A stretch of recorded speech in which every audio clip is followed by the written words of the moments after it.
Hi, I'm Eric Tasby, and welcome to the game tonight between the Calallen Wildcats and the Flower Bluff Hornets. Tonight we have all types of different players returning once again after years of playing ball to come back and put it on the line once again. Some of them, many of them, for the first time with their family and friends getting to see them and their kids getting to see them put on the pads once again. So let's go to the game and check it out. All right, we're here now with Mike Price, and we're going to interview him before the game, and let's find out what's going on. So, are you ready for tonight's game? Yes, sir. We're ready for it. How do you feel tonight? Who are the stars to look at tonight in the game? Right now, we got Jordan Chalmers doing the quarterback, and then I'm the starting running back. And then we got Weldon Dietz at starting receiver. And then the key players for defense, we got Johnny Mays. He's the linebacker. And then Dose Dietz, he's one of the strong safeties. Okay, now I heard that you were pretty quick back in the day. So now you're back putting on the pads once again. You still got some of that quickness tonight? Well, in high school, I was fast in high school, but ever since I went to college, they kind of increased my speed, so I'm a lot faster now. And I gained more weight. I'm about 180 now, and I was at 148 in high school. I'm Robert White, and I'm going to be doing the broadcast tonight for the third actual alumni football game. Tonight's game between Calallen and Flower Bluff. With me is number 3 quarterback Jordan Chalmers. How you doing, buddy? Good, how are you? Jordan, want to tell me a little bit about tonight and about the rivalry between Calallen and Flower Bluff that's kind of developed over the years? Yeah, it's getting to be a pretty big rival with Calallen and Flower Bluff. They got a lot of athletes over there. I know when we played them, they always had great athletes, and get together and get to play again, it's going to be a lot of fun. A lot of fun. There's going to be some hard hitting out there. Yeah, isn't there? I know. Now, the proceeds for tonight's game, they go to a scholarship foundation that y'all are developing. Yes, it's going to be probably in Josh Brumfield's name, who passed away. He played football at Calallen. He was a big Wildcat, and he'd be out here if he could. So I think it's going to be in his name. I don't know exactly what we're going to do with it. Donate to the school. Definitely, but definitely. Well, that it's sounds some kind good. of scholarship. I'm back here at you with Joe Brunnemeyer, number 7 for the Flower Bluff Hornets. Joe, what year did you graduate? I graduated in 06. 06. So you're aware of the rivalry that's been developed between Calallen and Flower Bluff over the years? Yeah, it's been quite some time since we beat them, and then in 06 we started getting at them. So in 06 y'all did beat them? Yes, sir. And so you'll be looking forward to doing that again tonight? Yes, sir. That's the plan. What position will you be playing tonight? I'll be playing quarterback. Quarterback. Yes, okay, sir. Joe, I appreciate the interview. Thank you very much. Lynn Brunnemeyer, 1982 graduate, strapping on the pads one last time. How you doing tonight, sir? I'm doing great. What position are you going to be playing? Defensive end. Defensive end. You're going to be looking to light some kids up? Yes, sir. Okay, well, I appreciate it. And all the proceeds tonight are going to be going to the Flower Bluff Booster Cub and football program? Yes, sir. And I'm here with the other brother. What's your name? Josh. Josh Brunnemeyer, number 1 Flower Bluff. And you graduated in 2007. And what position did you play, Josh? In high school, I played safety and I played running back, punt return, kick returns. Okay, you and your brother both were recruited by Texas A&I Kingsville? Yes, sir. And what position did you play out there? I played safety and my brother played corner. Safety. So in 07, the last time you played Cal, what was the outcome of the game? I believe we lost by 3 or 4, and it was in Flower Bluff, so we ended up losing my senior year. But Well, here you are, and you're in the first annual alumni game between Flower Bluff and Calallen, and you're going to get a chance to put back on the pads and maybe get that W that you didn't get the last year you played them. yes, sir, yeah, most definitely. I appreciate the interview. Appreciate it. Thank you very much. Like we just said a minute ago in our other interview, this is a rivalry that has sparked over the last 5 to 10 years. Calallen, real rich in tradition with history. Flower Bluff, on the other hand, over the last 10 years, just starting to build up to that tradition. What are you looking for in tonight's game? What's some of the goals you want to accomplish? Well, I think we're all going to come out here and have a little fun. I think both teams are looking forward to it. But, yeah, we're going to have a good time and try to put them in their place. There you go. Mr. Best, you're back here for putting on the pads for the first time. Can you tell me how that feels?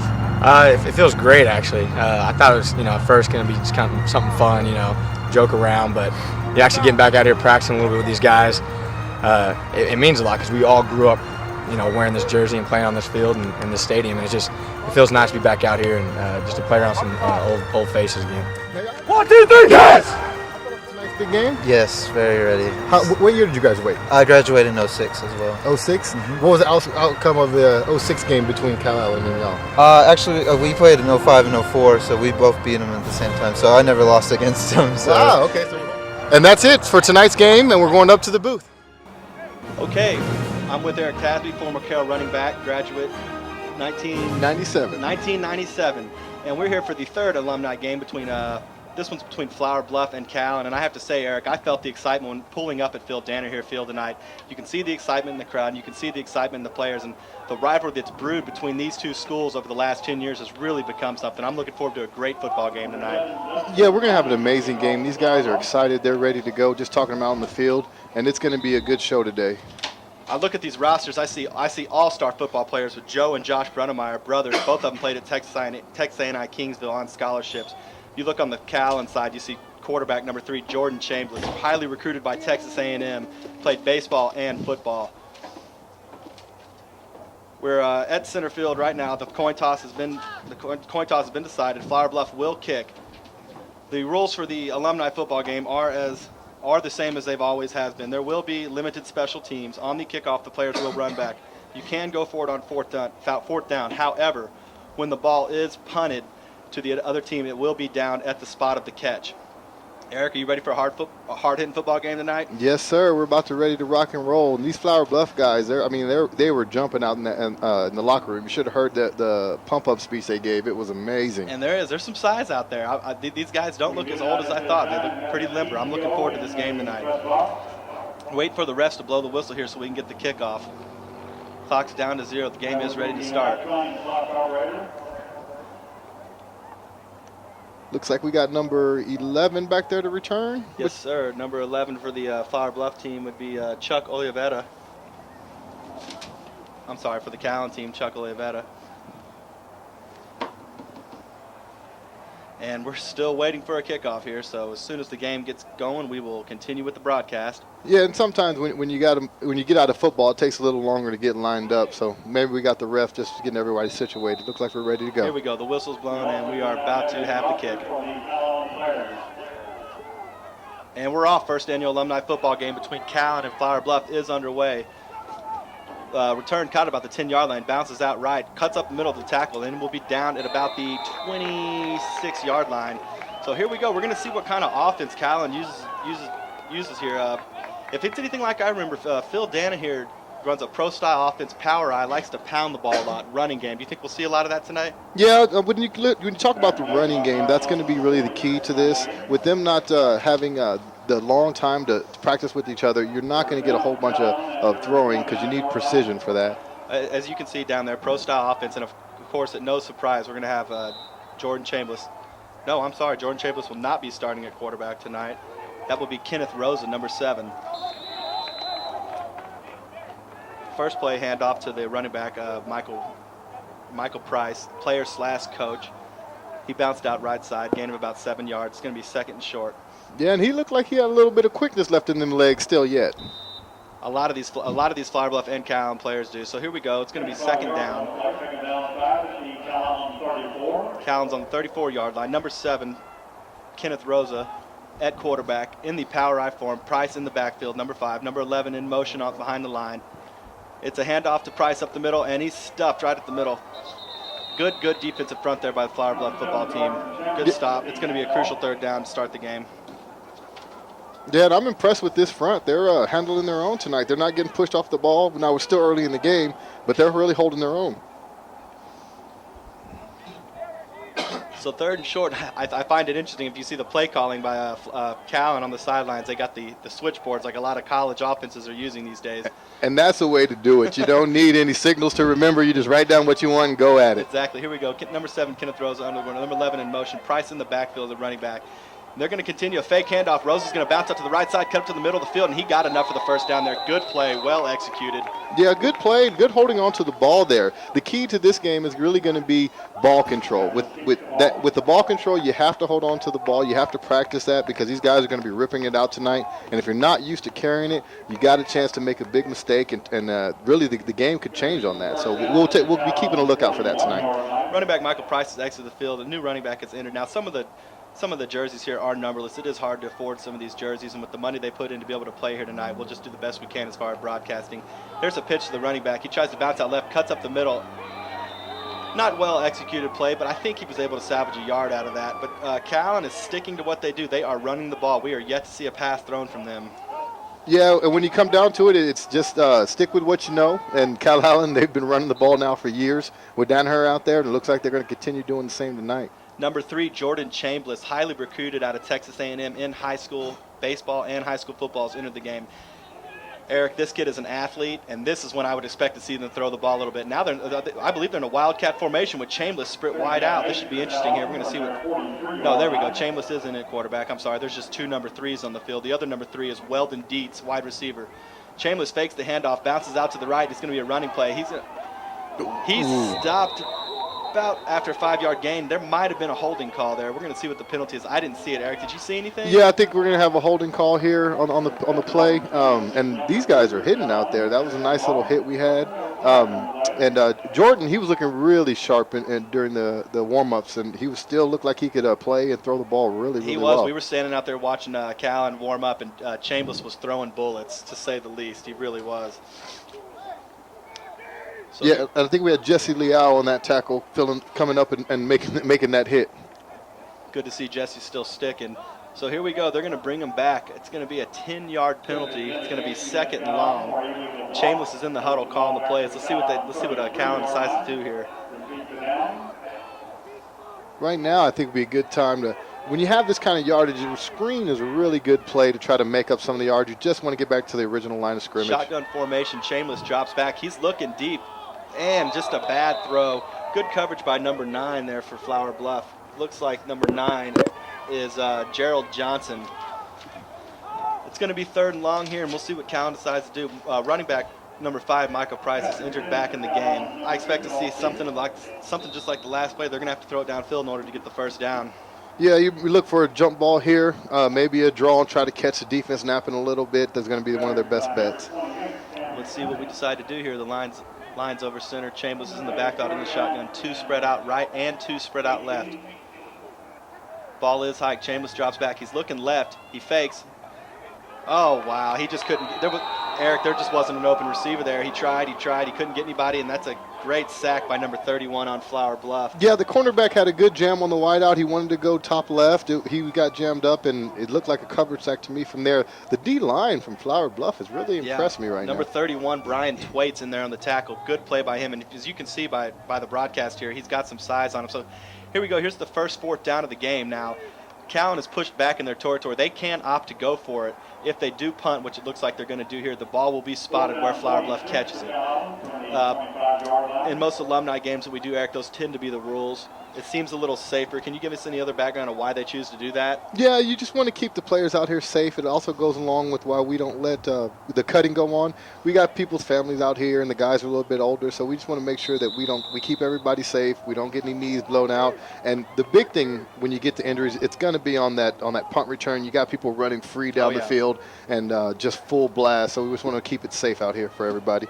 Yep, and that was Carl Rasmussen was the kicker, graduated in 2010 from Calallen. As you can see there, the kick was hit the ground, rolled out of bounds about the 45. It's going to be first down Flower Bluff. And Flower Bluff over the past few years has been a program that has just really started to develop with a lot of talent. A lot of their alumni players are 07, 08, 09, and recently 2010. So it's players that have recently been on the team. So I'm curious to see here what they're going to bring offensively. They have a lot of athletes. That's one of the reasons why this rivalry has developed over the last few years. So let's see what Flower Bluff brings to the table here.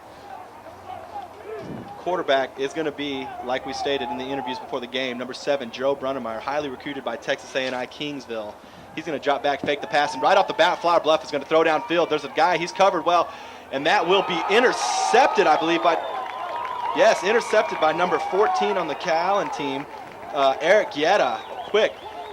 Not a surprise there. Flower Bluff decides to come out. They're going to take a shot downfield. They want to get on the board early. Calallen, with good defense and good coverage, comes up with the interception there. Yeah, they're trying to make a big play, and that just comes back with timing. You got to have a little bit more timing. I think if they would have timing on that play, the wideout maybe could have tried to fight a little bit for that jump ball deep. So here we go. Calallen's going to be – they're going to have the ball spotted on the 17-yard line. Chambliss is in the backfield. I see Weldon Dietz out at receiver, along with Dose Dietz, his brother, graduated in 2002 in the slot. Chambliss in the shotgun formation. It's a running back right up the middle, and Price is stuffed. And Eric, we've already talked about it. for a minute here, but that Flower Bluff defensive front, they have some size to them, and they look like they know what they're doing out there. Yeah, and it's going back to what you said earlier about the rivalry developing in 2005, 2006. These guys are ready to play. They've been beat up by Calallen before that for a while, but it looks like they're getting their program turned together, and you can see why with the kind of talent they started to graduate from that high school at that time. Yeah, Calallen's doing exactly what we thought they would. They're running out of shotgun and pro style forms, and they are running the ball. They're going to. Just because they've got off to a slow start doesn't mean they have to abandon the run. If I'm Calallen, I continue to try to run the ball here, try to establish that running game, then set up the pass. It's like Novocaine. You keep it going, eventually it'll work. Chambliss, number 3, under center now, pro style offense. Michael Price, number 5, in the backfield. Number 4, it's a pitch out to the right. Price is going to cut up the middle, and he breaks a tackle. That's a good run by Price there. Gains about 6 yards. It's going to be third down and about 4, and they're still running the ball. They're not going to give up on that running game. No, nice bit of running by Price, cutting it up the middle, putting his head down and looking to initiate contact instead of receive the contact. Number 11, Chuck Oliveira, is leaving the field, as well as number 2, Dos Dietz. Jordan Chambliss is still in at quarterback, and we're probably going to see him most of the night. We'll see a few more plays from Kenneth Rosa, but Chambliss will have the ball. Price is in the backfield, along with number 12, Matt Mendez. Here we go. It's a fake hangout. Chambliss bounces out right, and he's caught and tackled short of the first down. It's going to be 4th and short, 4th and a couple yards. And now it'll be interesting to find out what they do here. They're pushed back in their territory. I hope they punt, but with these alumni games, you just never know. No, you don't, and that's what really makes it fun out here. Is you never know what you're going to get. I mean, you could get something exciting at any moment. So we'll see. I'm assuming that they might want to play the game of field position here and just let the defense continue to hold. That's a 4th down and 3.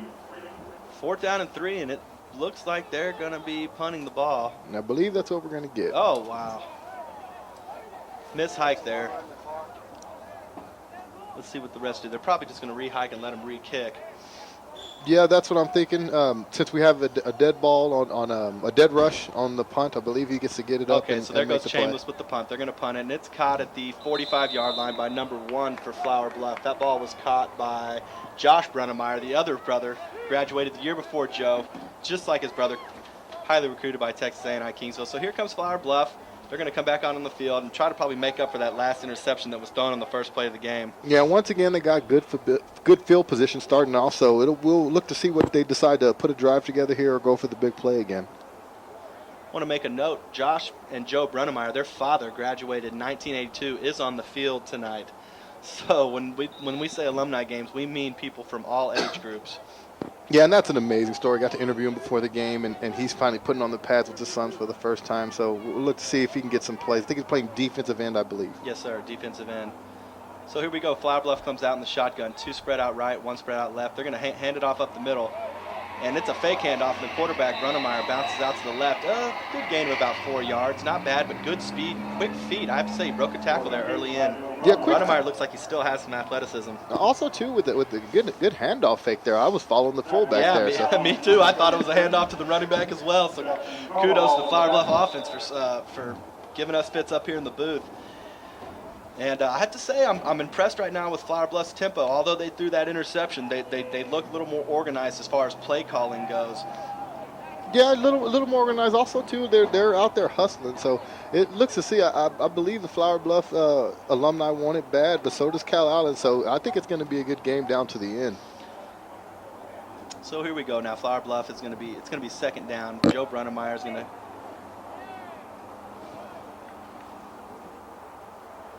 Okay, I'm sorry. There must have been a penalty call on the field that I was not aware of. Eric, did you see anything? No, I didn't even see any flags come out.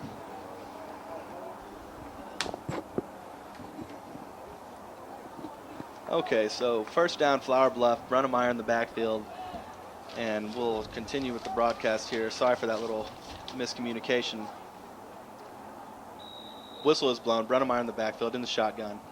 Ball is hiked over his head. Oh. Bad hike. He's going to try to salvage something out of this. He's running out right, and he's just going to throw it away. He was out of the pocket. Good, smart play there. You don't try to do too much. You get the ball out. You live to fight another day. Yeah, no harm, no foul. Just get back to the line, second down. Let's see if they can recuperate from that. That's not on anybody there but the center. And, hey, it's been a while. It's cold out. The ball's slippery. I wouldn't be surprised if we saw a lot of that tonight. Yeah, you're probably going to get a couple turnovers. It is a little bit chilly out on a beautiful night, I have to admit, down here in Calallen. But a little bit chilly out, so the ball is going to be hard, and you should look for it to be moving around here a little bit. It is a beautiful night, and the atmosphere is electric. Like I said in the lead-in, you just feel the electricity when you pull up to Phil Danaher Field. When you get outside of the Metroplex area and you pull into Wildcat territory, you know it's time to play some football. You know it's football night. So here we go. Flower Bluff comes out in the shotgun formation. Brunnemeyer, 2 receivers out right, 2 receivers out left. Another bad hike, but he gets a quick throw off to the wide receiver in the slot. Number 11 bounces out and bounces back in. Good catch by number 11. Good throw by Brunnemeyer there. Number 11, Dustin Bynum, in with the catch there.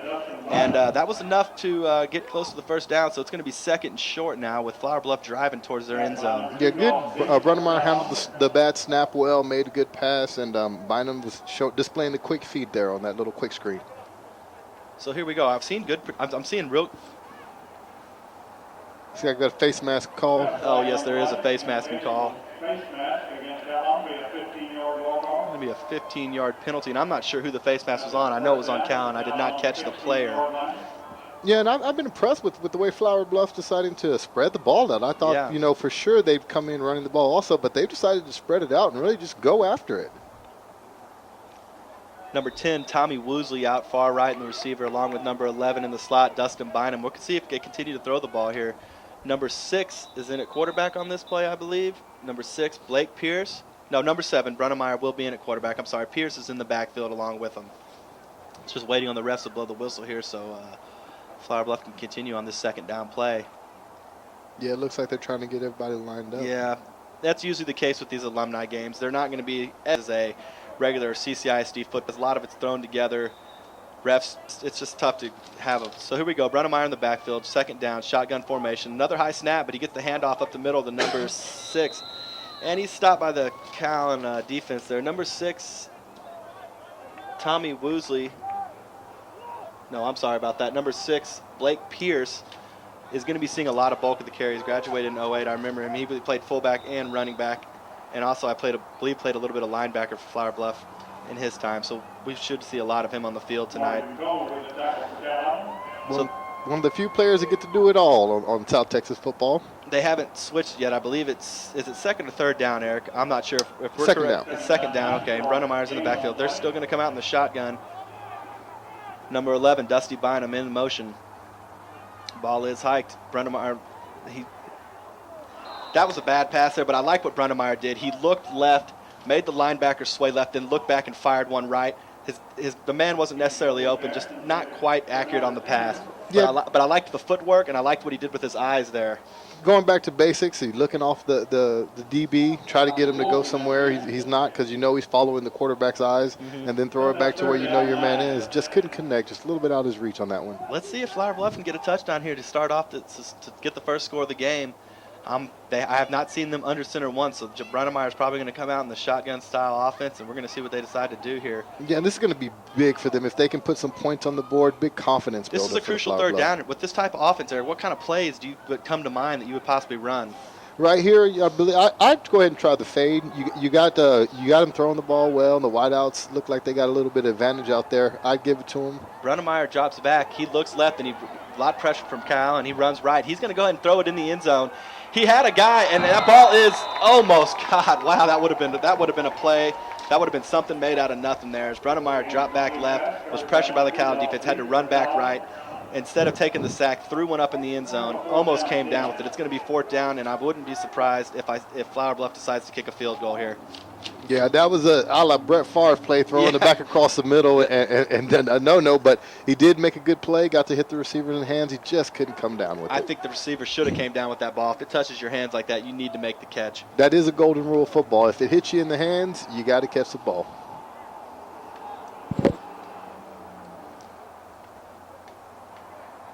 Got Flower Bluff trying to figure out what they want to do now, trying to get the good play. Number 21, Andrew Zavala just entered the game. Now, I haven't seen any. it looks like they're going to be kicking the field goal here. Now that's something to look at. Now the kickers are haven't been practicing as well either, so we'll see if they could shore it up in the last month or two of practice. Number 11, Dusty Bynum, he's been all over the field already. He's going to be back for the kick. Good hike. Kick is up, and it's a low line drive kick, and it's good. And it's funny, you might not think that the kicking could be crucial, but from one of the last alumni games we did, kicking was very crucial. Oh, it was the huge last play of the game. We saw a lot of trick plays, and it came down to a extra point that won the game. So Flower Bluff's able to get on the board there. They were moving the ball. I give credit to the Calallen defense there. They stopped them when they really, really needed to. And let's see if Chambliss and Calallen can get this offense going tonight. Yeah, and that's going to be the key, is just getting points on the board any which way you can, and just to mount up the pressure for the other team.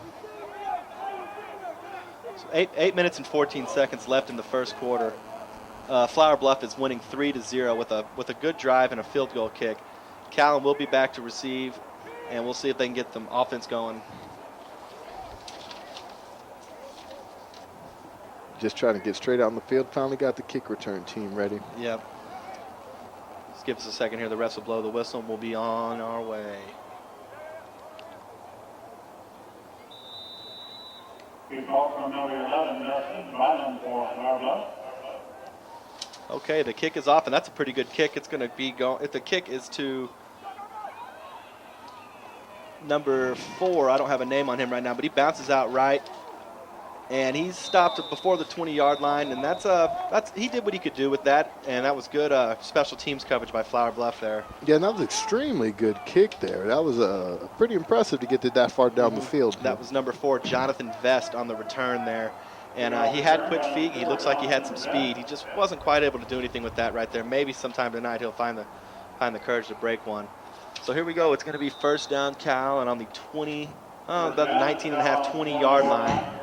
Chambliss is in at quarterback. Weldon Dietz in at slot receiver. And I believe there might be a new running back in the backfield. Eric, can you see that number? Is that number 18? Oliver Price. That is Michael Price's brother. Oliver Price checking in at running back for the first time tonight. He has a lot of speed. I remember watching him at high school. Maybe Calallen can get something going here. There's a flag on the play. Just waiting word from the official. I'm counting guys on the field. I'm curious. Sometimes, was that a distribution penalty, a substitution penalty? Looks like he I haven't seen a signal from the ref yet, so I'm not able to call what the penalty was.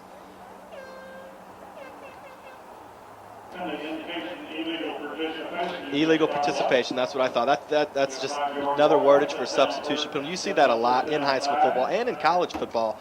Just recently in the Auburn-Alabama game in the well-known Iron Bowl, the Alabama in the second half was called on a bunch of those. Chambliss drops back. There's a good pass right there to Jonathan Vest, and enough for the first down. So there we go. There's that arm from Chambliss we've been waiting to see. Good first down play, good yardage. Now let's see if Calallen can start moving the ball. Yeah, now would be a good time if they decided they wanted to start moving the ball to keep them back, keep them into the game. So we'll see how they go. If they're going to decide to throw a little bit more and mix that in and then go. Okay, we dose Dietz out in the slot receiver. Jordan Chambliss in the backfield playing quarterback in the shotgun formation. Ball is hiked, good hike. Chambliss drops back and he throws one deep, and he's got a man wide open. Oh, wow. Just like we said, some of the jerseys here are numberless. I'm not able to get a name on that receiver there, but that was a great pass by Jordan Chambliss. And he had a guy wide open, and Eric, once again, that's on the receiver. You can't fault the quarterback for that beautiful throw there. No, you can't throw it any much better than that. Beautiful arc on the ball, come down right where you want it to hit him in the hands. You got to pull down that play. Huge momentum right there. I see Ambrose Gonzalez on the sidelines down there talking to the refs. He's the facilitator for these alumni games. He's who's responsible for getting these wonderful games and charities together. And I wonder if one of the things he's telling them is what we'd like the refs to be a little lenient. They're going to let some holding penalties slide, let some of these substitution penalties slide. We're out here to have fun. Let's let the guys play football. Chambliss drops back in the shotgun formation. They're going to look to pass again. He's going to pass over the middle. He's got a guy over the middle. Great strike. And it's a fumble. That's a fumble. He had possession. He took some steps. I believe that's a fumble. I believe they might call him down on there. Wow, interesting. He did not look like he was down to me. He looked like he caught it, made his 2 steps. If his knees were down, which I did not see, Eric, did you see? I believed he was still up a little bit. He was in the motion of going down. Looks like the ball comes out, and that's going to be the big key, is holding it, taking all the way ground. The ref obviously gave him the benefit of the doubt on that one. And they didn't take a lot of time. Right off the bat, it was first down, Calallen. They did not negotiate the play whatsoever. So here we go. That was a great strike by Chambliss. He fired that ball. Yeah, the good throw. So first down, Chambliss in shotgun formation. Dietz brothers out right and left. Chambliss drops back. He's looking downfield. He cuts up. He's evading tacklers. A spin. Good play, heads-up play by Chambliss there. He could have been sacked, but he didn't. Yeah, it looks like he's been watching Michael Vick play a little bit there on that spin move. He did. And Chambliss, he has suffered an injury in college, tearing his ACL. That looks like it's probably fully recovered from by now. Yeah, and that's another key reason why these guys want to play. Sometimes life just didn't turn out the way they thought it was, and now they get a chance to come back on the field and put the pads on once again. This is a great, great, great deal. Dos Dietz, far out wide receiver. Weldon Dietz just checked out of the game. Number 25, Luis Garcia just checked in. Chambliss in the backfield. He's going to drop back. He's going to look downfield. He's going to look across the middle, and wow, Dos Dietz cut in for the pass. That was good. That's good coverage by Flower Bluff right there. Great throw. Chambliss put it to where Dietz could go down for the dive and make the catch, but that's just good coverage by number 5 on the Flower Bluff team. Yeah, and he's just making sure that either his man caught the ball or was going to be incomplete pass there, trying to protect the wide out to get him down. So here we go. It's going to be 3rd down and 6. Calallen is moving the ball. Number 11 checking out of the game. Chambliss will stay in at quarterback. Dos Dietz, number 2, is going to still be in at receiver. I'm sorry, now number 11 is checking back in the game to be the far wide out. A little miscommunication there by the Calallen Wildcats. Chambliss drops back, has to evade a tackler, and he is going to be sacked. And that's that defensive front from Flower Bluff. On 3rd down, brought the pressure, got the sack. I'm going to have to think that as Chambliss walks off the field here that Calallen's going to want to punt the ball again. Yeah, and the D-line is on fire once again. They started off the game hot. They're continuing it here in the 2nd quarter.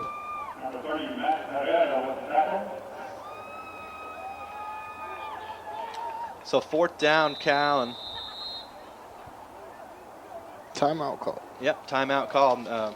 Credit number 30, Matt Hedetta for the tackle there on the Flower Bluff side. Yeah, once again, I just wanted to go back to the guys. Just the key, I think, to tonight's game is going to be, can they hold on to the football? Can both teams have they practiced that enough to be able to hold it on to the little things, so people stripping the ball, going down, taking it, bumping out of the wideout's hands. So we'll look to see if that's going to continue to be a key part of this game or not. So far, so good, though. I've been really impressed with the guys holding on to the ball. Me too, Eric. I was looking down at my notes there when the timeout was called. Was that timeout called by Calallen? I believe they charged it to Calallen. Okay, yes. It was on Calallen, so that makes you wonder if 4th down. It is 4th and long. Maybe they're going to try to go for it. Yeah, they're thinking that they're on the other side of the 50. They got pretty good field position. Do they want to try to go deep? And my personal thought on it, too, is I know when we played our Carroll versus Carroll game, if you're on the other side of the 50, I mean, you're going to punt it anyway, throw it up, try to get a jump ball. If they intercepted it, great. It was a good punt. Exactly. And your guy might make a play on it and come down. You never know. It's an interesting call. This is a tight football game. If you feel comfortable with your punter, there's not a problem with pinning them down inside the 10-yard line there. But they're going to go ahead and Chambliss is coming out with Michael Price. They got all their guns. Weldon Dietz out at receiver. They got all their guns in there.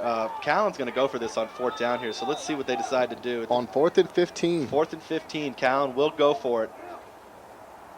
Screen or jump ball is what I'm expecting here. Chambliss drops back. He's going to have a guy. He's going to go. He's got Weldon Dietz open, and Weldon Dietz makes the catch, and he breaks the tackle, and he's going to head for the end zone, and a great come-behind tackle by number 16 on the Flower Bluff team. Yeah, looks like number 16 came up, made a great hustle play, just kept running to the ball, and eventually he found what he was looking for. Tackle made by number 16, Sean Campbell. Great pass by Chambliss. Great catch by Weldon Dietz. Number 3 to number 3 there. He was well covered. He came down with that ball. He broke his first tackle, and he had some speed. You just got to give some credit to number 16 for Flower Bluff with the come behind tackle. And I thought the safety was in great position to make a play. I thought he was going to bat it down. I think he thought the same thing because the wideout ended up spinning up out of the tackle and breaking a little bit. So here we go. Jordan Chambliss in the backfield once again. Jonathan Vest in the backfield with him. Same receivers. Dietz in the slot. It's going to be a pitch to number 4 on the right side. He breaks a couple tackles. Got a little gain there. Not a bad play. It could have been worse. So it's going to be second down and about 6 or 7 yards for the Calallen Wildcats. Chambliss is clapping to the coaches on the sideline. He wants to get. He really wants to put the ball in the end zone right here. Checking into the games, number 5 is Michael Price, the running back. So if you look down and you see Dietz, you see Price, you see Vest, you see Chambliss, you see the guys you want on the field in order to make a play. Calallen really wants to get on the board here. Yeah, Flower Bluff the D line has to hold. If they want to keep them to 3 points, you got to consider that a moral victory for Flower Bluff. I like the mismatch down here on the right side of the field, the height mismatch. Maybe throw it up in the corner of the end zone. Let's see, Chambliss. There's a quick strike to Price. He was open, just a bad and I think that was behind him. Well, if it was, that will be charged as a fumble. No, referee's calling an incomplete pass. Incomplete pass. Okay, so it's going to be third down Calallen here, and there was a mismatch down there on the right end of the field, height-wise. They didn't try to go for the end zone. They had a 4 wide receiver spread. They just decided to go with the quick strike to Price there. If the throw is executed well with Price's speed, maybe he's able to get in the end zone. Yeah, and I think that's what they were thinking too, is spread him out and get Price on a little swing pass and see if he can make any magic happen and get in the end zone. So it's going to be third down Calallen. The chains on the field say, now they're switching it. It's third down Calallen. And I'm looking for maybe a strike over the middle in the end zone here. Let's just spread out the Flower Bluff defense and see what they can do in order to get a touchdown here. A field goal would tie the game, but that's not what Calallen wants to do here. They want to score. Yeah, and I got the feeling the same thing, that they're in 4-down territory, and they're going for it. I could be wrong. They may decide to tie it up. Chambliss in the backfield, Price in the backfield along with him. Fakes the handoff to Price. Chambliss rolls out to his left, avoids one tackle, cuts back up the middle. He gets the throw off, and caught by number 4, Jonathan Vest. That was a great play. The skills of Jordan Chambliss and why he was recruited from different colleges showed on that play right there. Yeah, buying a little time for his wide out to make some moves in the end zone and scrambling to stay alive and just making the play. Oh, wow, great athleticism on that play. So there's a flag on the play. I'm sorry, I did not see the flag on the play. Let's see what the ref decides to call here.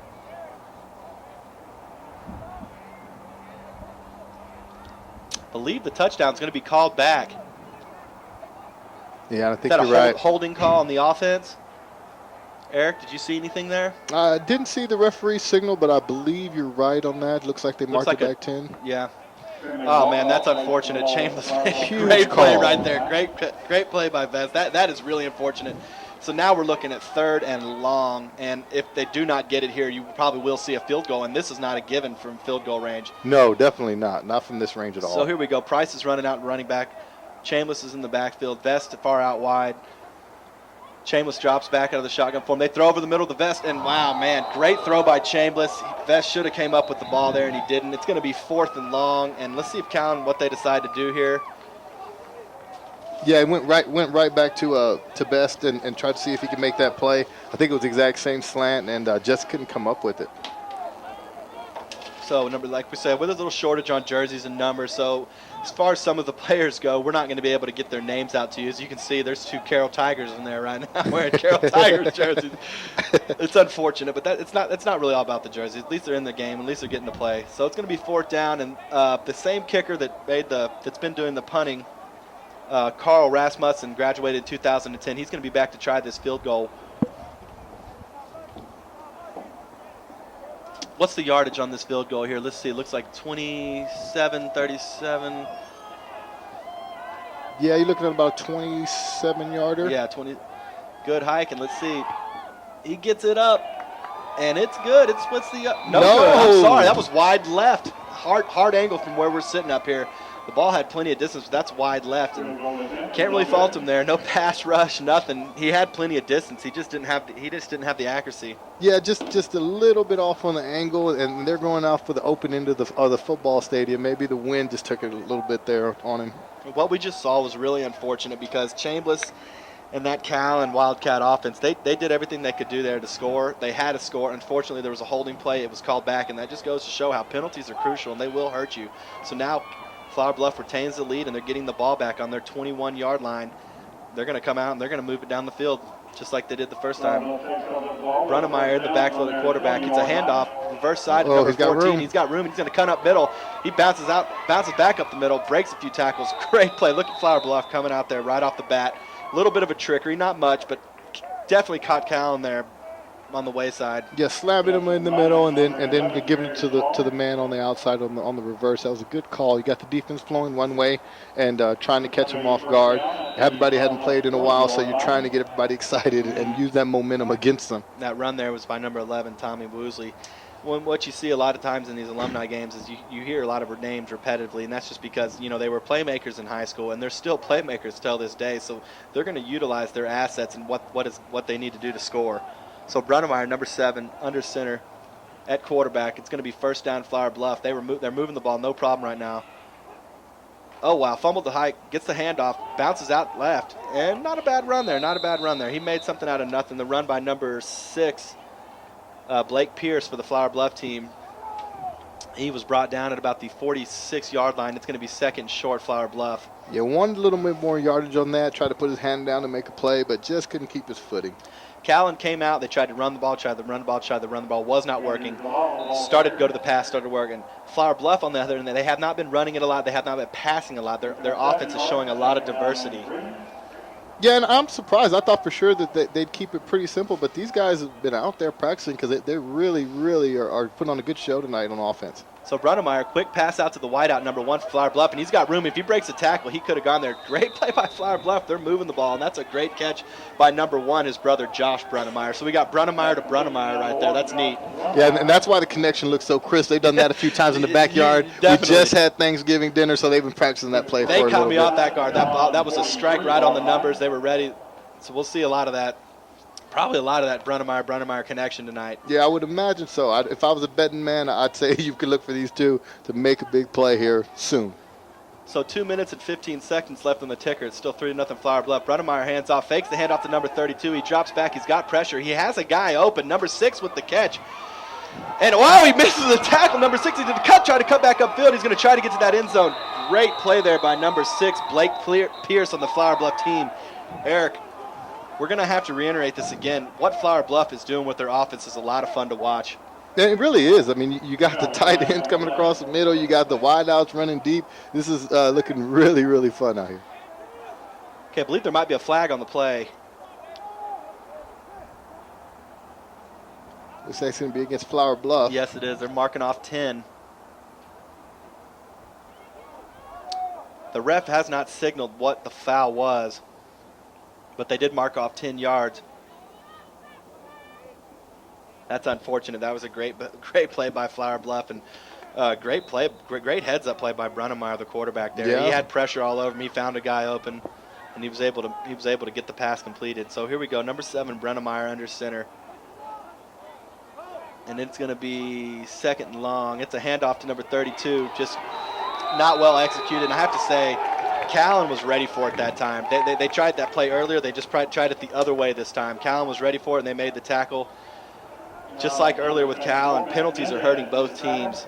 Yeah, and I mean, you make a good play. You have someone that calls the penalty. That takes away momentum from the game. A lot of what the game is today, it's on momentum. Can you get the guys fired up and ready to go? And it just bobs and weave. You really can look at it on a day-to-day basis when you look at football. So we're going to see what Flower Bluff decides to do here. I believe it's second and long. They got the first down. The penalty was marked off after that. It's second or third. I'm not sure. The Chains guy has not been doing too great of a job of paying attention down there, so he's confusing me. He's not getting paid tonight. But number 11, Dustin Bynum, and Josh Brunnemeyer out, wide out. Brunnemeyer, number 7, in the quarterback. Number 21 for Flower Bluff, spread out wide. Andrew Zavala. They're going to pass here. They're going to try to get it downfield. Let's see if they can find a mismatch in the Calallen defense. Now could be a delay of game penalty on Flower Bluff. It looked like they were having trouble. What was the call there, Eric? What was the? Yeah, it was a delay game, and you could see there was miscommunication on that Flower Bluff side.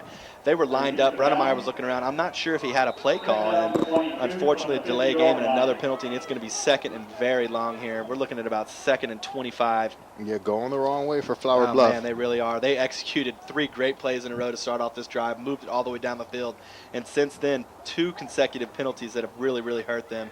So here we go. We have the same guys in the offense. We get 21 spread out wide. We have Brennemeyer in the backfield. Brennemeyer's brother far wide out.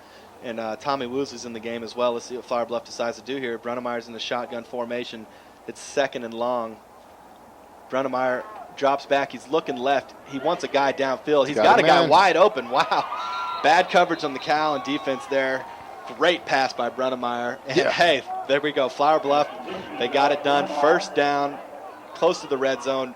Those penalties, fortunately for Flower Bluff, have been wiped out of the books. Yeah, right now you get a do-over. And, beautiful pass for Brennemeyer. That was number 4, Jonathan Vest, who actually caught the touchdown for Calallen that was called back. He was in on that play right there with the broken coverage. So here we go. 2 yards short of the first down. 2 yards short of the first down. I'm sorry for that. I was mistaken. Brennemeyer in the shotgun. He's looking left. He's got a receiver, number 21, wide open up the field. Oh, he missed him. Brennemeyer's going to have to cut upfield trying and to make something play. out of it. And you know what? He got the first. I believe from this angle up here, it looks like he got the first down. And that was all effort on his part. If he gets this, that was just not wanting to go down, just wanting to win the game more than anybody else. Number 21 split out wide left. Andrew Zavala for Flower Bluff cut up the field on a slant, was wide open. Brennemeyer just couldn't plant his feet and get the throw off there. Yeah, I saw him look at him. I think he just knew he couldn't get his feet down and get him to him in time. So here we go. It's still 1st down Flower Bluff. They're moving the ball. Brennemeyer in the shotgun. He drops back. He's going to look for the end zone. He doesn't have a guy. He tried to force that ball there. Vest good coverage there. Just wasn't catchable to begin with. Yeah, and I think they went back to the it looked like the same route that they just ran when number 21 got open, Zavala. Well, and you can't fault him for that. Whatever works, why not try it again? Probably limited playbook for these alumni games, so I couldn't expect to see too much tricky or too many plays. We'll probably see a lot of the same formations. Yeah, not a whole lot of trickeration is going to be out here tonight. So same offensive guys in for Flower Bluff. It's going to be 2nd down, and they're going to try to get in the end zone here. Number 21, Zavala, split out left, and number 12 in on the slot there for Flower Bluff. I believe number 12. We do not have a number for number 12. Sorry about that, but there we go.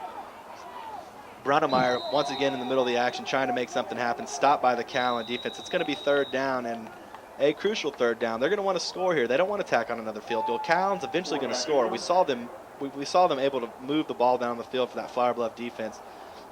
So that's the end of 1 here, and it's 3-0 Flower Bluff. And Eric, if you could dissect that first quarter quickly from what you saw from the Calallen offense as opposed to what you saw from the Flower Bluff offense, what would you say? It's really the same thing. It's going to come down to it's missed opportunity. I mean, they had the opportunity to make some big plays on both sides of the ball, and then they had the penalty they'll take it back. Calallen with getting in the end zone, and then Flower Bluff with huge momentum and taking away at the last second. So if they can just minimize their mistakes, I think we'll see a high-scoring game here because they're moving the ball really well. It's just the mental mistakes that are stopping them. Definitely, and we saw it. Other than the mistakes and the penalties that got plays called back, there was great plays from both teams. Great catches and great passes by both quarterbacks and receivers. So we know that the athleticism is there to put up some points. Both teams, just like you said, are going to have to minimize the penalties if they want to get in the end zone in this football game. So the second quarter's underway. 11 minutes and 53 ticks on the clock. It's 3-0 Flower Bluff. Brennemeyer under center. 3rd down, crucial 3rd down. He's going to drop back, fake the handoff to number 1, spread out wide. He's trying to look for a guy. Doesn't really have anybody open. Brennemeyer's going to try to just run it himself. Not enough for the first down. Good defense. 2 good defensive stops by this Calallen defense the last couple plays. That was number 44 in there on the tackle for Calallen, Johnny Mays. Johnny Mays was a good athlete in his day, and he still is now. If you can look at the size on Johnny Mays out there, wow, he's a big kid. Yeah, big boy, loves to hit. We need to put him at fullback.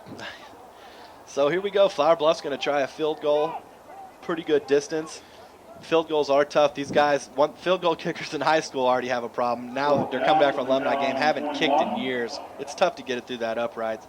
Yeah, and nobody likes a kicker until you need him at the end of the big game. We usually like to leave him on the side by himself until he wins a big one for us, and then he's getting carried off the field. It's a tough life for kickers. When given the opportunity to win the big one or kick crucial field goals like in a close game here, these guys have one job to do, and we're actually mistaken. They will be going for it on 4th down. Brennemeyer drops back. Good pressure by Calallen. He had a guy wide open, just a busted play.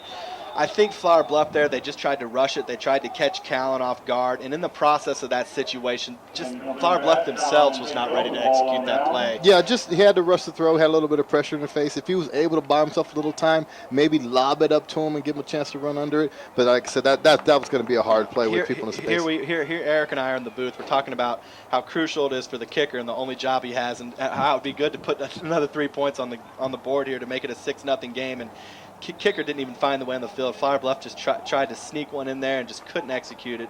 So Jordan Chambliss and this Calallen offense is going to take over on the 21-yard line, and hopefully they can just move the ball down the field. I believe I see Jonathan Vest in the backfield at quarterback right now. Chambliss is going to take a little break. Vest with the handoff up the middle to number 12. Now that's good footwork by number 12. Let's see who that running back is for Calallen there. Do not have a name on number 12, but great footwork by him. He cut up the left part of the field, got a pretty good gain, broke a couple tackles. Yeah, judging by the looks, I think that's going to be Oliver Price. Oh, was that Oliver Price? Okay, Oliver Price, number 12 for Calallen there. Great play. Have not seen him in running back a lot so far. Maybe we'll see a lot more from him this drive.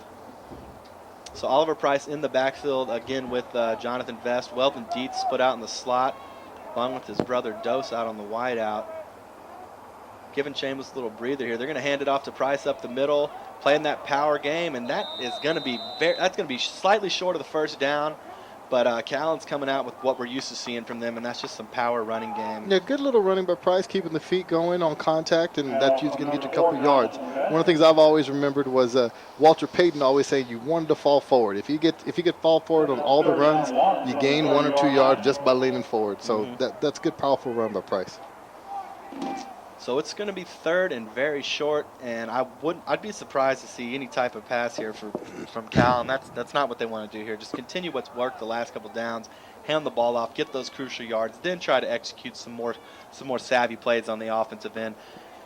I like what they're doing. It's an alumni game. You want your best players on the field at all times. That's not what it's about. They're letting Chambliss rest. They're letting other guys get the opportunity to play quarterback. So with Vest in there, he probably took some snaps in high school, and he's probably enjoying taking the snaps now. Bad snap, Vest is just going to take it himself, and he is going to be stopped well short of the first down. Flower Bluff was prepared for that. They just tried the direct snap to the quarterback. He was going to try to bust it out right a little bit and run it for a couple yards. No gain there, maybe a small loss. It's going to be 4th down, and I'd have to assume Calallen's punting here. Chambliss was in on the last punt. He just entered the game right now. I just don't see them going for it here, Eric. Yeah, with this type of field position, I think they're going to play it safe here and punt the ball down and just make Flower Bluff drive the ball in. Well, that's unfortunate for Calallen. They were really able to do nothing here on this drive. And the defense was ready for them on that play. They looked really good. They really were. You see some big guys down there in the Flower Bluff line. I'm looking at number 90 right there at nose tackle, Tommy Zambrano. Wow, that's a big kid. I wonder when he graduated, but if he was that size in high school, oh boy. Yeah, I'd rather clothe him than feed him. Yeah, well, that defensive front and Tommy Zambrano, him and his boys down there, they did a good job of stopping that Calallen run right there. So here we go. Chambliss back for the kick. That's not a bad punt right there. Caught at the 40. It's unfortunate they don't get to return it. Number 1 there, Josh Brunnemeyer from Flower Bluff. He caught it and he wanted to keep running. No, he was looking for contact. Yeah, he was. Unfortunately, with the way the alumni games are structured, we're not allowed to do that on 4th down. But anyways, it's going to be 1st down Flower Bluff. Not bad field position. Could be worse. And let's continue. Brunnemeyer's been showing his arm. The receivers have been spreading out wide. Let's just see if Flower Bluff can move the ball down the field. 8 minutes and 13 seconds left in the second quarter. It's still 3-0 Flower Bluff. So I see guys checked in on the field there for Calallen. Number 14, Eric Guetta. Great defensive back in his day. Number 81, Eric Sanchez is out there, been in and out of the game. He was a great player. And in the backfield, you see guys like number 3, Weldon Dietz. Him and his brother Dose in the back. We got a brother combo in the backfield right there. Dose Dietz out at strong and his brother Weldon in there. Both of them playing back safety's position right now. That's fun to see. So here we go. Brunnemeyer drops way back. He's going to look for a guy. He has nobody. He's got a guy. He got a good. Brunnemeyer's a good pass on the run and great play by Flower Bluff there. Yeah, a little improvised screen there. Yeah, looked like. Busted play. Had a guy out on the left. Like you said, Eric, improvised screen, was able to get good yardage, surprisingly good yardage on that play. Now the field position for Flower Bluff is looking really well. Brunnemeyer has been showing his athleticism and a lot of broken plays. He tends to drop back. Calallen has been getting pressure on him, but he's able to evade that pressure, step back up in the pocket, and execute good throws. You just can't corral him in time. Yeah, so here we go. Brunnemeyer drops it back. He's got all the time in the world right now.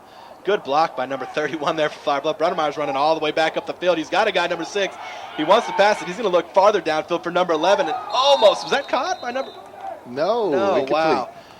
Just like we were saying, number 7, Joe Brunnemeyer avoiding pressure. He did everything he could do there. He was all over the field, all the way back out to the right, then back around to the left till he got the throw off to number 11, Dustin Bynum. Unfortunately, that was an incomplete play, but the athleticism by the quarterback for Flower Bluff is really helping that offense. Yeah, just trying to give his opportunity for a wideout to make a good play. Good job keeping his head and wits about him and just trying to keep the play alive.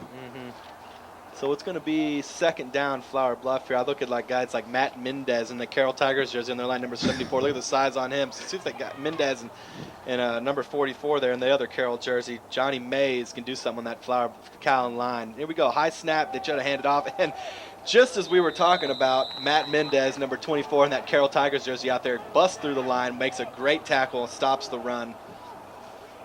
So it's going to be third down, Flower Bluff here. Great stoppage by the tackle there for the Calallen defensive line. Also, Johnny Mays, number 44, was in on the tackle as well. Crucial third down here. They're in a territory to where they want to get close if they at least can move the ball into field goal territory. Yeah, this is going to be a tough call here on third and 11. It looks like they've been running a quick stop offense. They took a little more time in the huddle right there. Number 10 for Flower Bluff. Tommy Woosley's out wide. Of course, Brunnemeyer at quarterback. Maybe they're going to try to take a shot at the end zone here. Number 5 in motion. Snaps back. Brunnemeyer drops back. He's looking at Levens wide open through the middle of the field. He missed a tackle on him. Now he's got a guy wide open downfield. And he comes down with the catch. He comes down the catch. He was wide open. Number 4 for Calallen, Jonathan Vest, got to the play, but you just got to credit the receiver for Flower Bluff there for coming down with the ball. Excuse me. Yeah, Bessie had tried to get back there and beat the ball to the wide out. He almost had it. If he would just had another split second, looks like he might have been down back there to tap it down. Made a great catch. Yeah, good throw by Brunnemeyer. A little shorter than he wanted it, but hey, he was throwing it off his back foot there. That's a pretty good strike for running the ball and throwing it off your back foot there. So once again, another broken play. Not necessarily a broken play, but the defensive front for Calallen was able to get to Brunnemeyer there, and he was able to escape them. He was able to run out to the right side of the field and find a guy. So here they come, Brunnemeyer now in the power I formation. That's going to be offsides on Flower Bluff there. I believe number 67. Let's see if we can get a name for number 67 there. Daniel Williams. I believe Daniel Williams was offsides there. That's unfortunate. So, as we've been stating earlier, penalties are going to hurt both teams. Flower Bluff, great play to get into the red zone, and first down in the red zone, they come out in the power and they tried to hurry up. They tried to run a quick play there, and number 67 was not ready for it, and that was the offsides penalty. Yeah, getting a little anxious on there, and backing out of the red zone. They got to be able to put the ball in here. They definitely need to put points on the board. Number 21, Andrew Zavala, who made a great catch at the other end of the field last quarter, just checked into the game. So they're going to put in some of their speedy receivers here. Maybe try those slants over the middles they've been throwing. Yeah, and also game. They've been bootleg has been working out pretty good. Now, yes. Whether that's by design or breaking the play, we don't know. But the bootleg's been working nice for him. So Zavala spit out right. Brunnemeyer hiked under center. 32 in motion, stops in the fullback position. So there we go. Brunnemeyer with I'm not sure what he was trying to do there. If he was trying to maybe draw the defensive line for Calallen offsides, but that's another delay of game penalty for the Flower Bluff offense, and that's just unfortunate. That's 2 penalties in a row as soon as they get in the red zone. That's not what you like to see. Yeah, you get in a scoring drive, you can't have the penalties happen when you're about to put the ball in the end zone. Yeah, number 90, Tommy Zambrano, big old boy over there, trotting off the field. He's going to get a little breather. He's probably a little fed up. He's worked hard to get down here to the field. Now these penalties are really hurting his team. Yeah, and that's going to be another thing with these games is conditioning is going to be a key. How long you can have your good players in there. Mm-hmm. So Brunnemeyer under center, Zavala out at wide receiver. They're going to fake the handoff. Brunnemeyer's going to roll out right, and he's going to have a guy open in the end zone. And just like we said, one of their playmakers, number 21, Andrew Zavala, comes in the game and gets a touchdown pass for Flower Bluff. Brunemeyer rolled out right, planted his feet, threw the strike. Great pass, great play, very well executed by that Flower Bluff offense. Yeah, and that's a good catch by Zavala. Had to put two hands on it and come down with a foot in bounds, and he got 2 feet in bounds. He's playing by the NFL rules, not the high school rules. So this is interesting, out here at Phil Danaher Field, Wildcat Stadium, this alumni game. Both these teams want to beat each other, and Flower Bluff is about to start off with a 10-0 lead, so Calallen's going to have to be playing catch-up for most of this second quarter, heading into the second half of the football game. Yeah, Calallen spots Flower Bluff 10 points, and Calallen has some pride about them, so they're going to go into halftime. I'm sure they're going to get an earful and come out fighting, but they got 4 minutes and 52 seconds left to go in this half to figure out what's going wrong and how to get it changed. So the kick was good by Flower Bluff. I say a lot of these players out there on the Calallen team walking back a little sluggish. They need to keep their heads up. There's a lot of time left in this football game. A lot of football. A lot of playmakers on that Calallen team. There's going to be some points scored. So hopefully, the goal for Calallen now is to let's get in the locker room at halftime with some points on the board. Be it a field goal, you're only down a touchdown. You get a touchdown, you're only down a field goal, and that going into halftime with a 10-7 score, or a 10-3 score. Possibly a tie game. Anything's possible in the second half. It's still anybody's football game. So the main goal for Calallen is going to be to score some points. Yeah, and that's the key is just to get something on the board. You don't want to go in halftime with nothing. So we'll see if they can turn it around here. If they can cut down the penalties, I think they got a shot. So here we go, Flower Bluff to kick. And it's a very, very well executed kick. It's going to be caught in the back by number 4, Jonathan Vest. He's going to cut up. He's going to bounce out to the left side of the field. Room. He does have room. Oh, he just tripped himself up. Jonathan Vest had room, evaded some tackles, tried to break it up the field, and just tripped himself up there. And just unfortunately wasn't able to bust it for a long one. Yeah, and on the kickoff return, that's very important because you don't have guys that are used to running down there, staying in their lanes. That's the opportunity you can have to make a big play is going to be on the kick return. So Chambliss, number 3, back in at quarterback. I believe I saw Michael Price enter the game as well at running back. Dos Deeds, number 2, has been seeing a lot of receiver time. He's gonna rest on the bench a little bit. He's down there trying to fire up his buddy, number 44, Jonathan Mays. So as you can see, there's still a lot of fight left in these teams. So here we go. Let's see what Chambliss decides to do there. They come out of the power I. Hand off to number 5, Price. And although that play was only good for a couple, I like what I saw there. That was very, very, very, very well executed by Cal, and just a good, clean, power football right there. Price just seemed a little more energetic right there, the way he hit that hole. Yeah, now they're starting to play with a little bit of excitement about him, a little bit of trying to get the momentum back, and you can see how they're hitting the hole and blocking right now. They want this game, and they can feel it. They can feel the momentum trying to take it away from Flower Bluff. You see if guys like Javier Orales on the number 65 on the Calallen line there. If they're going to be running the ball, a lot of that weight's on their shoulders. So there we go. Chambliss under center is going to fake the handoff to Price. He's going to look downfield. He's got a guy wide open. That's Weldon Deeds, caught by number 3, Weldon Deeds. Chambliss had plenty of time to make the throw, and just like that, Calallen is marching down the field, looking to score here. Play action pass, plenty of time. Everybody bid on that Flower Bluff, including the Flower Bluff cornerback there. Weldon Deeds was wide open. Yeah, good fake, and then Flower Bluff is thinking what we were thinking. They're Calallen. They're going to come out. They're going to run the ball, do a play action, and get a big play down the field. Weldon Deeds is going to take a little breather. His brother Dos, number 2, has just checked in, same position. So there we go. Chambliss is going to be under center. Price in the backfield, number 11 in motion.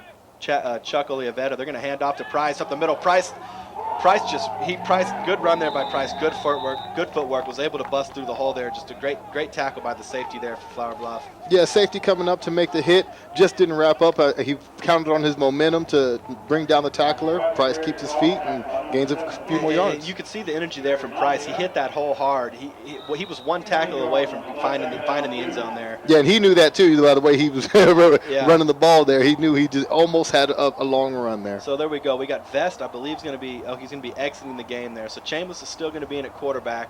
We have a numberless players spread out far wide right, but they're in a power I formation with I believe that was the other running back, number 12 there, that cuts up the middle. Great footwork. That is also Price as well, number 12. Great play there. Great footwork. Way to break a couple tackles, and they're moving the ball downfield.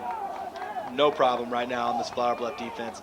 Seems like this Flower Bluff defense has been caught off guard with the energy that the Calallen offense came out with after that last touchdown by Flower Bluff. Yeah, and like I said, they started to feel the momentum, and they knew they had to do something to get back in this, and they've responded great. Yeah, this is what we want to see here. So Chambliss in the backfield, Price in the running back. They're going to fake the handoff. Oh, no, they did not fake the handoff. I'm sorry. They faked the announcer, not the not the defense. Another great running play by Calallen there, just moving the ball downfield. It's going to be second down and it's going to be second and goal. I see Calallen continuing to run the ball here. Maybe a play action pass, try to hit the tight end in the end zone. Yeah, you're probably going to get either a play action pass here. Actually, I think they might continue to run the ball. Yeah, they're doing good with the momentum. They may try to pound it in here. Yeah, they definitely are. Chambliss is going to fake the handoff, and he should get in. I believe the ball crossed the end zone line there. It should be a touchdown. Let's see, are they going to mark it on the half-yard line? No, they're going to mark him down on the half-yard line. From up here, it looked like he got in. I do have a little bit of a distorted view. That's unfortunate. That was a great play by Chambliss. You could tell they've ran that play a lot back in their day. Just a quick fake handoff to the running back, let Chambliss roll out and just try to take it in. Yeah, the bread and butter. Yeah, you see a lot of that from offenses at all levels of the game, as far as when you get down to the 1, 2, and 3 yard line. So that's going to be a timeout by Flower Bluff. They're going to talk this over and see if they can come out with a defense that can just stop this power running game by Calallen.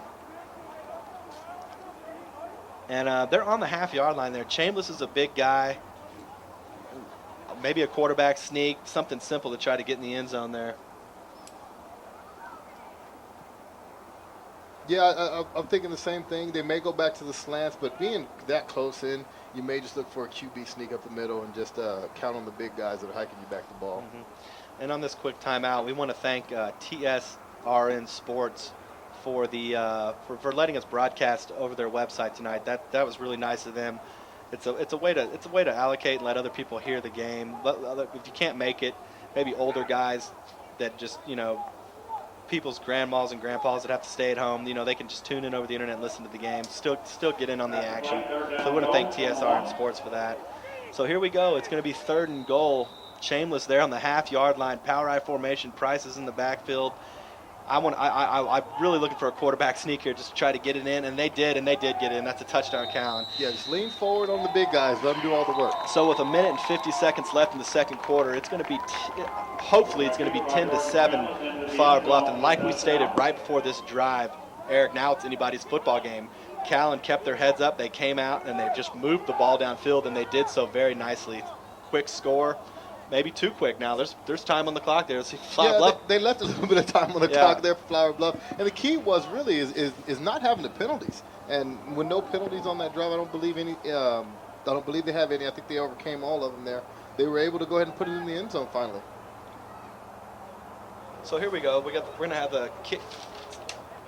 Carl Rasmussen, who's been doing all the kicking for Calallen's gonna go back and kick. He missed one earlier. That one, no problem. Oh, good kick. Yeah, very good kick.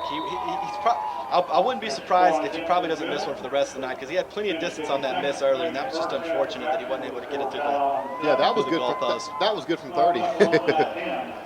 So Calallen moved the ball downfield. Chambliss showed his athleticism.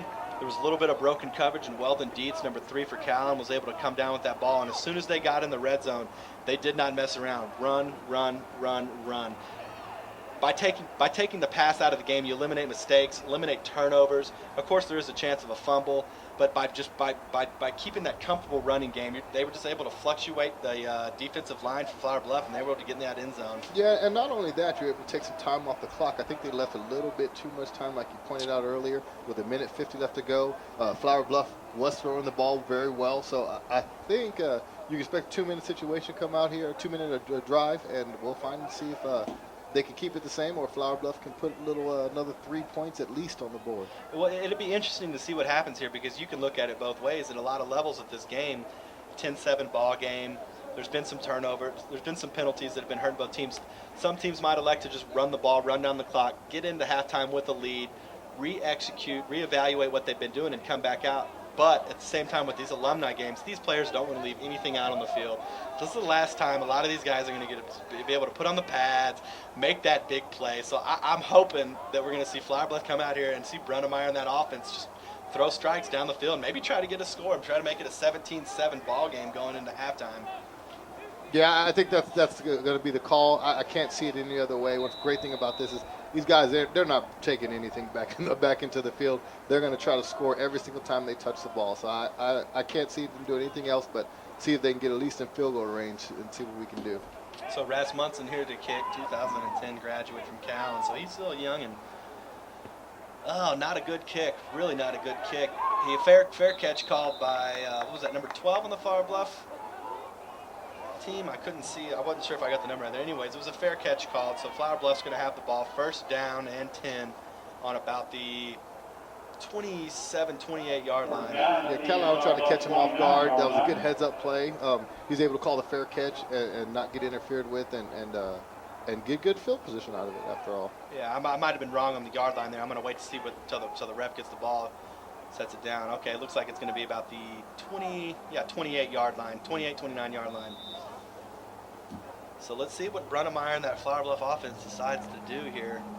I expect to see a lot of the playmakers on the field that we've seen earlier. Brunnemeyer is in at quarterback. 4 wide receivers split out, 2 on left side, 2 on left side. Number 11 for Flower Bluff in motion. Semi-bad hike. Brunnemeyer's going to drop back and look for a guy downfield. That's a well-executed play right there. Caught by the Flower Bluff receiver. Number 14 for Flower Bluff slipped up on the coverage there, which allowed him to get open. Yeah, DB fell down on the play, and Flower Bluff was able to take care of it. Yeah, and the play was made by number 11, Dusty Bynum. We've seen a lot of him tonight. Very well executed route by Bynum. Just a good quick 10-yard out and turn around. And like Eric said, number 14 for Calallen there on the play, Eric Guetta just slipped up and just missed coverage. So here we go. Flower Bluff first down. Minute 26 left on the clock. Brunnemeyer's going to hike it. Drops back. He's going to look for a guy downfield. He fakes once to the left. Has to evade the tackler. Has a guy wide open up the middle of the field. Just wide open, just standing there waiting to get the ball. That was number 1, Josh Brunnemeyer. So there's that Brunnemeyer connection.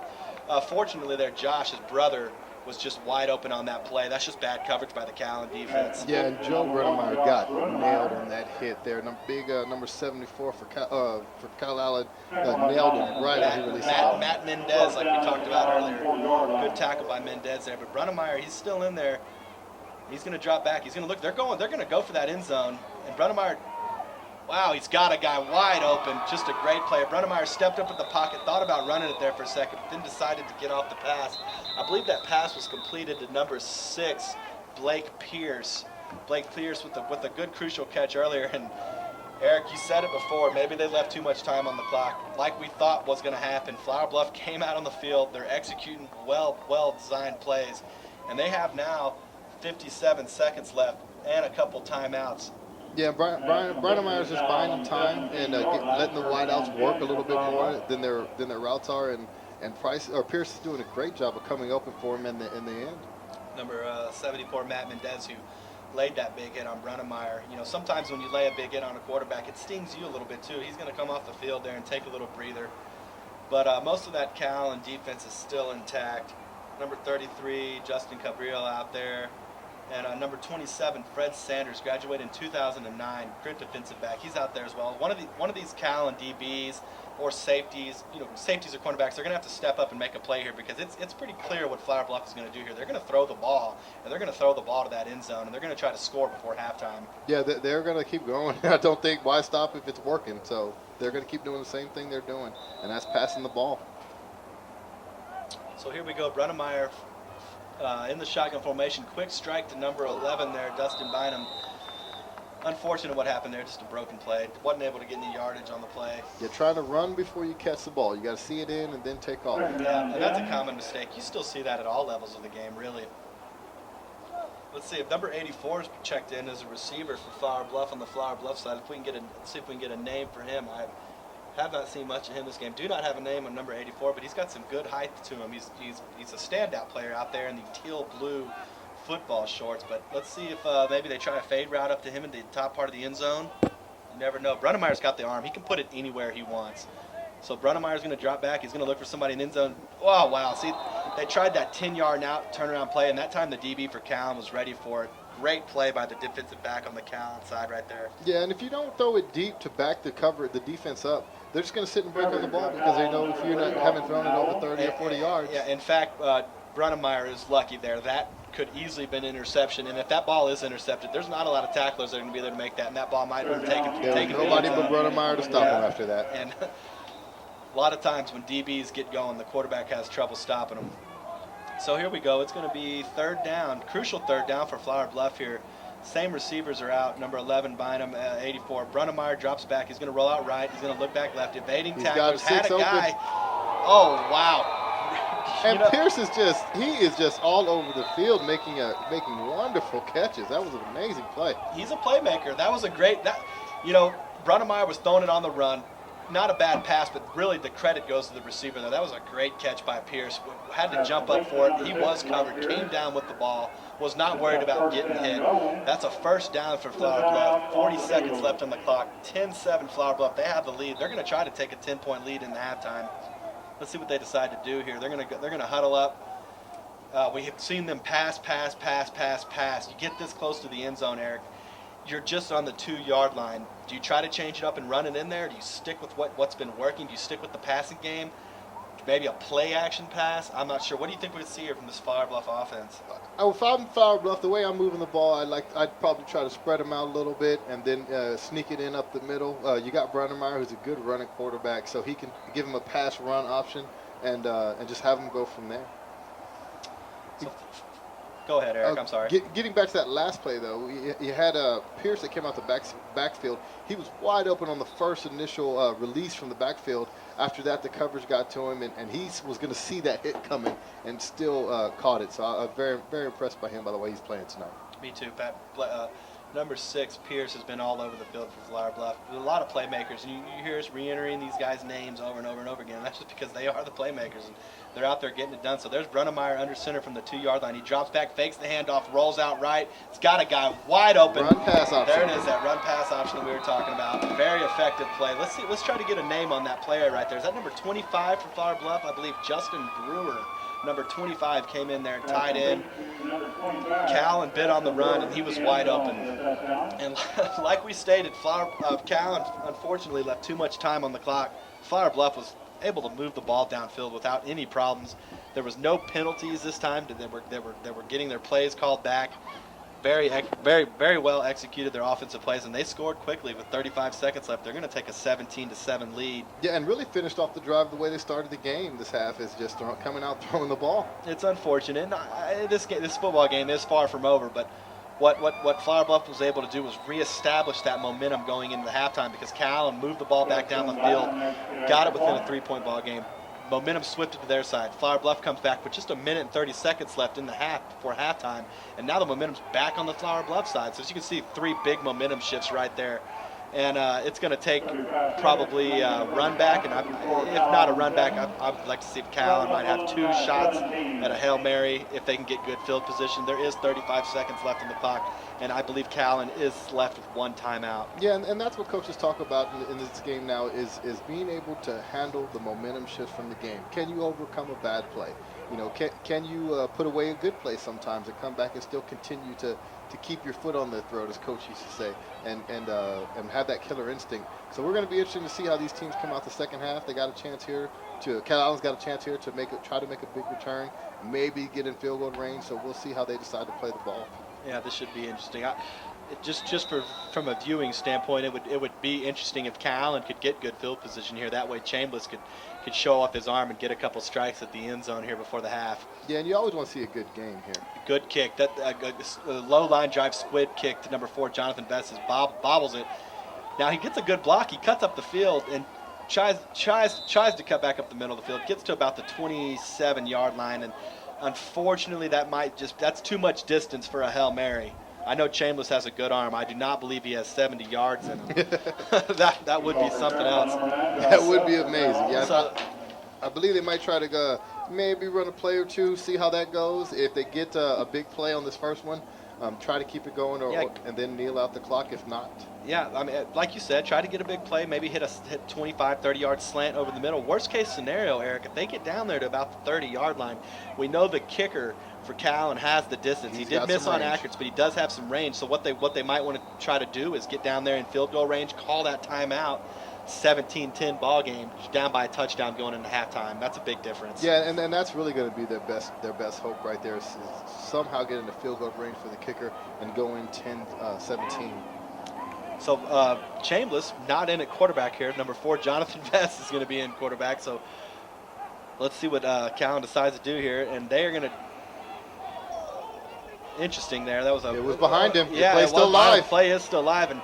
Oh, wow. Weldon Dietz has an arm on him. Okay, there we go. Interception by Flower Bluff. They better make the tackle. This is still a live play here. 11 seconds left on the clock.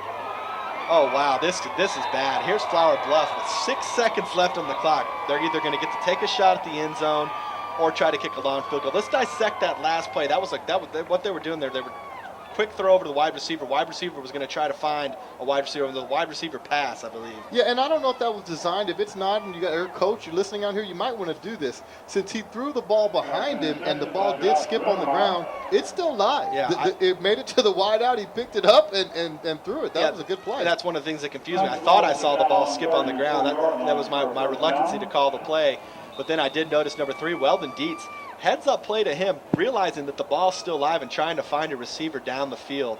Unfortunately, it was an interception. The smart play might have been just to run out of bounds there. But, hey, like you said, like I stated a minute, they're trying to make the big plays. They're trying to do whatever possible to score. So this is going to be really interesting. 5 seconds left on the clock. 17-7 Flower Bluff heading into halftime.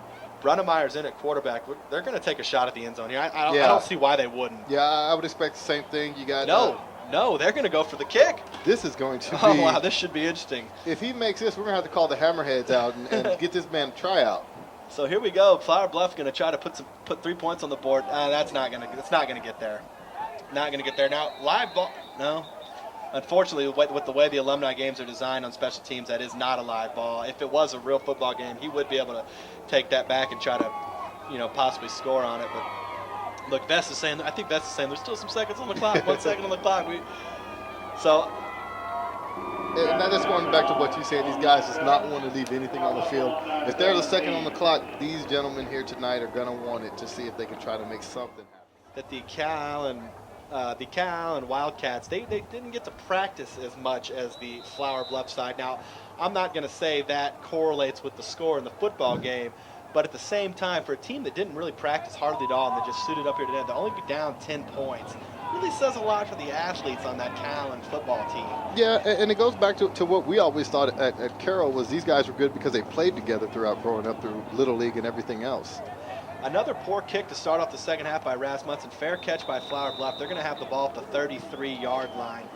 And I know it's early in the third quarter. I know there's a lot of time left in this second half, Eric. But the Calallen defense, it is going to be crucial for them to get a big stop here. Because the last thing they want to do is they don't want to let Flower Bluff march right down the field.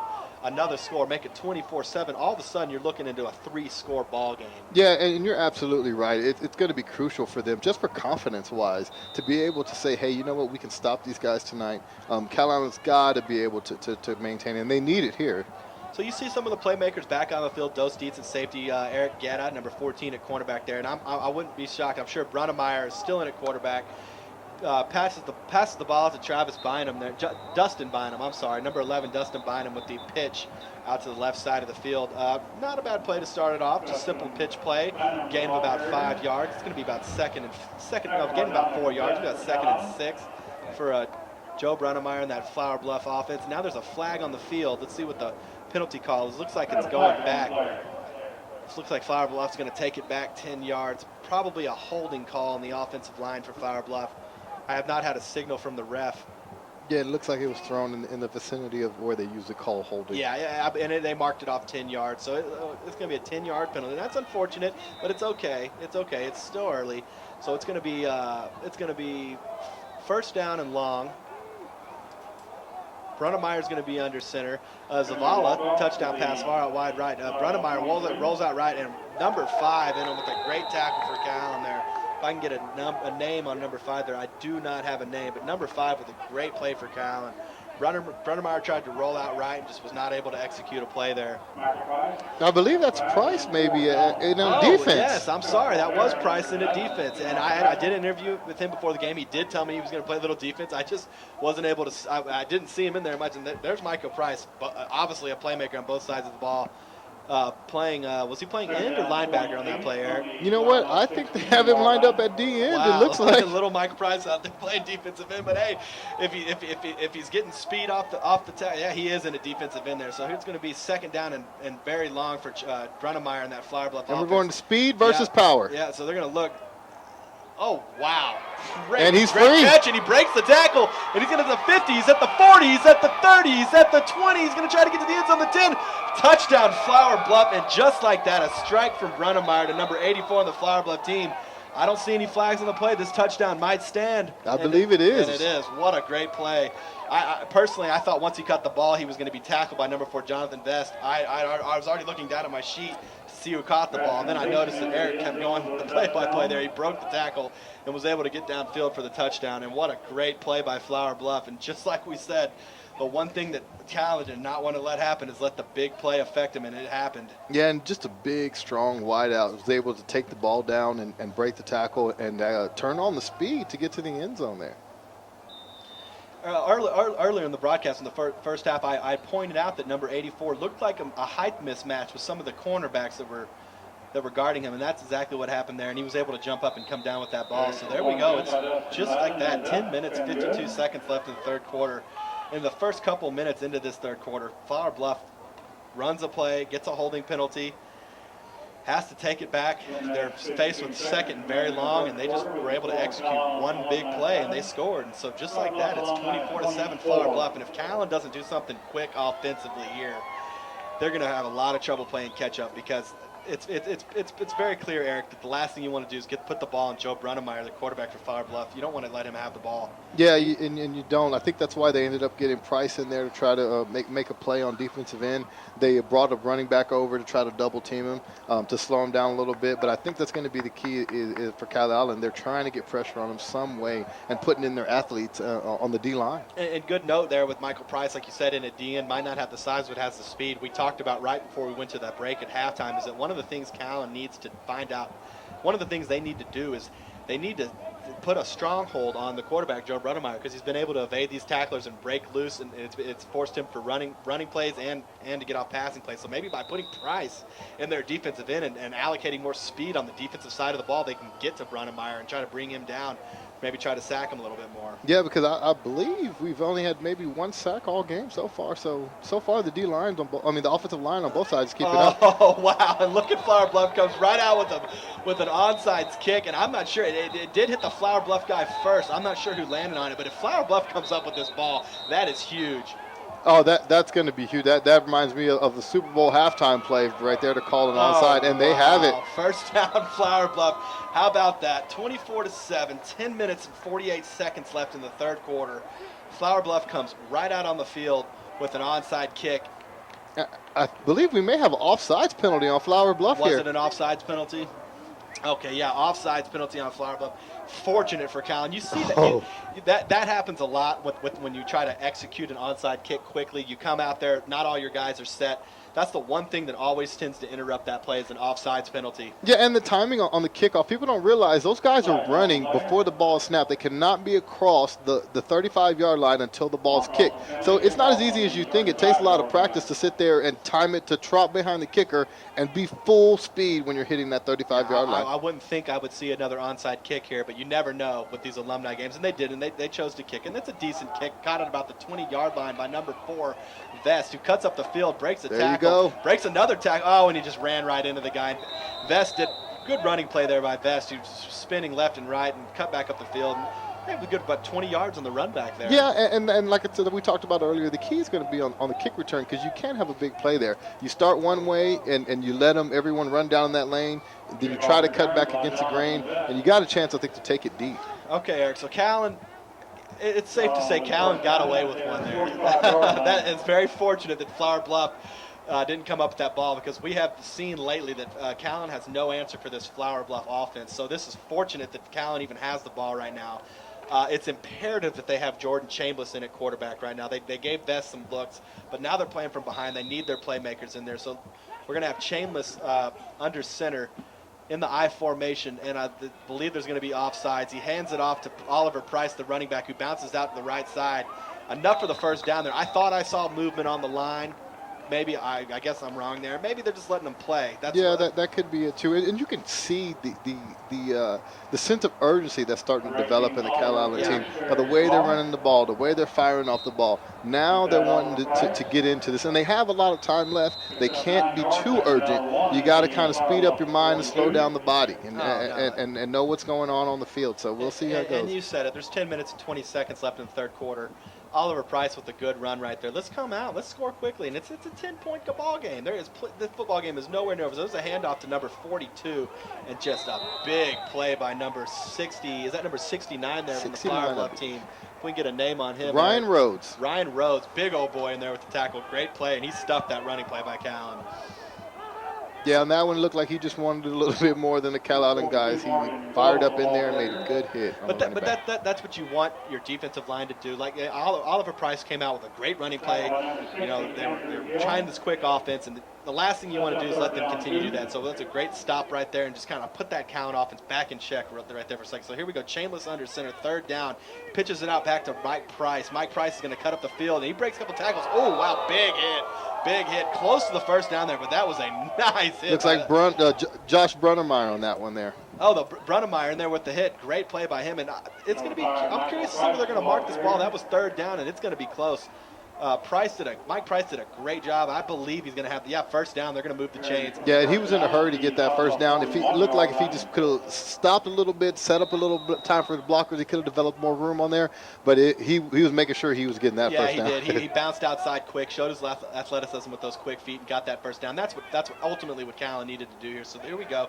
Jordan Chambliss, first down, power I formation, no receivers spread out. They're going to run the ball. Now Oliver Price in there. Good running play and a good job by the Calallen offensive line there to push that defensive front by Flower Bluff up the field there. Yeah, and now we're getting to the second half. We're starting to see the guys' endurance wore out. Looks like the Flower Bluff defensive line may start to get a little worried, but offensive line starting to pick it up now, fire off the ball like you said, and we're finding out where the hearts are at during this half.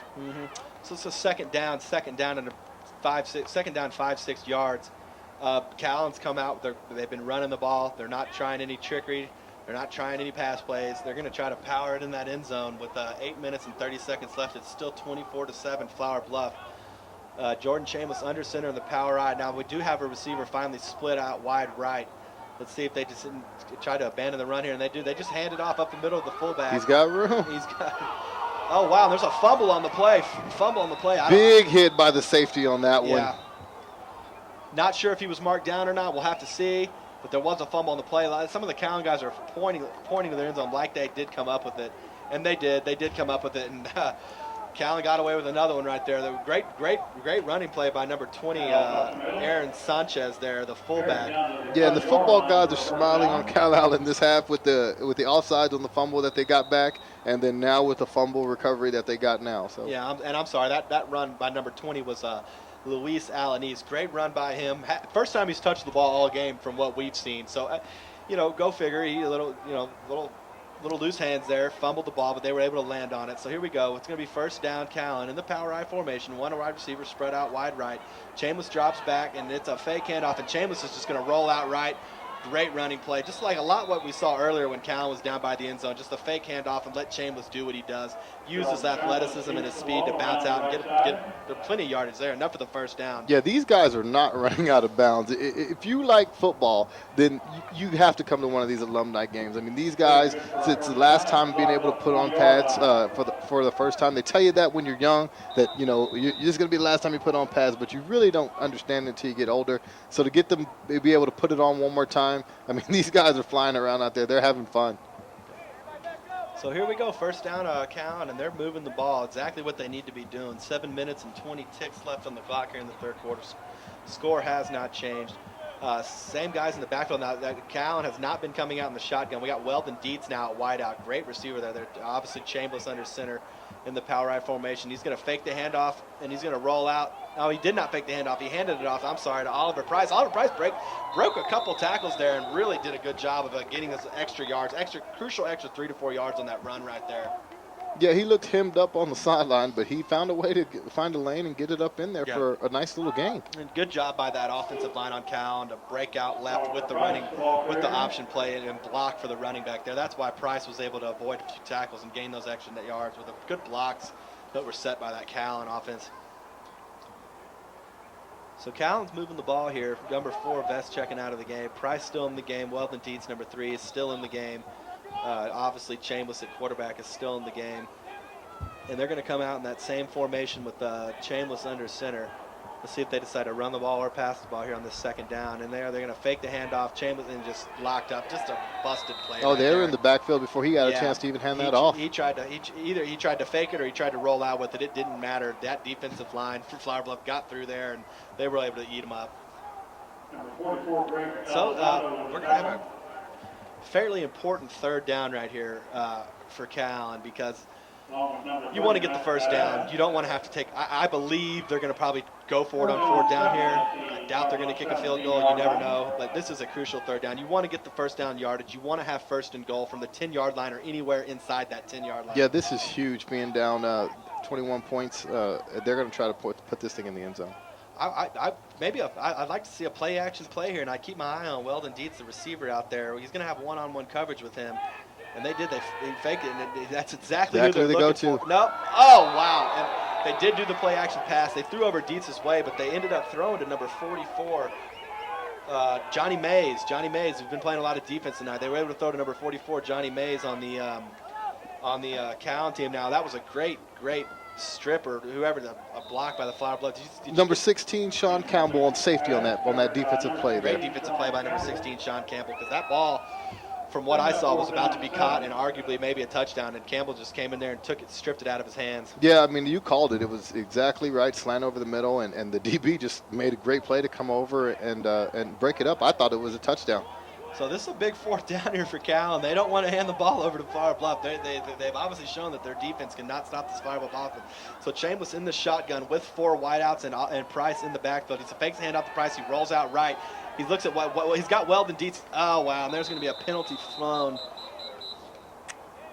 Looks like holding. Yeah, it's going to be holding. Oh. Holding on the offense, and now it's going to be 4th and really long. And this is really unfortunate because it definitely takes field goal out of play. No, and it took away the first down. I mean, they made enough yardage to get the first down on the play, and it's just a momentum killer. Mm-hmm. It really is. This is tough. So what Calallen needs to come out in the shotgun formation with 4 wideouts like they've been doing, and they just need to hope they find an open guy in the end zone or just at least get a first down. But we're looking at 4th and about 4th and about 20. No, I'm sorry about that. 4th and about 15. 4th and 16. Yeah, look at number 2, Dos Dietz over there mouthing off with the Flower Bluff defensive line. It's all fun and games, but you get worked up, your team's down, the penalties are frustrating. There's going to be a little bit of jibber jabber on both sides of the ball there. So here we go, crucial 4th down for Calallen here. Chambliss is in the backfield. They got 4 wideouts and Price in the backfield with them. Let's see if they can find a guy for the first down here in the end zone. Chambliss is going to roll back. He looks to the left side of the field, and he just throws it up. Oh, wow. He had Vest open there for a second, and just, good coverage on the Flower Bluff defense.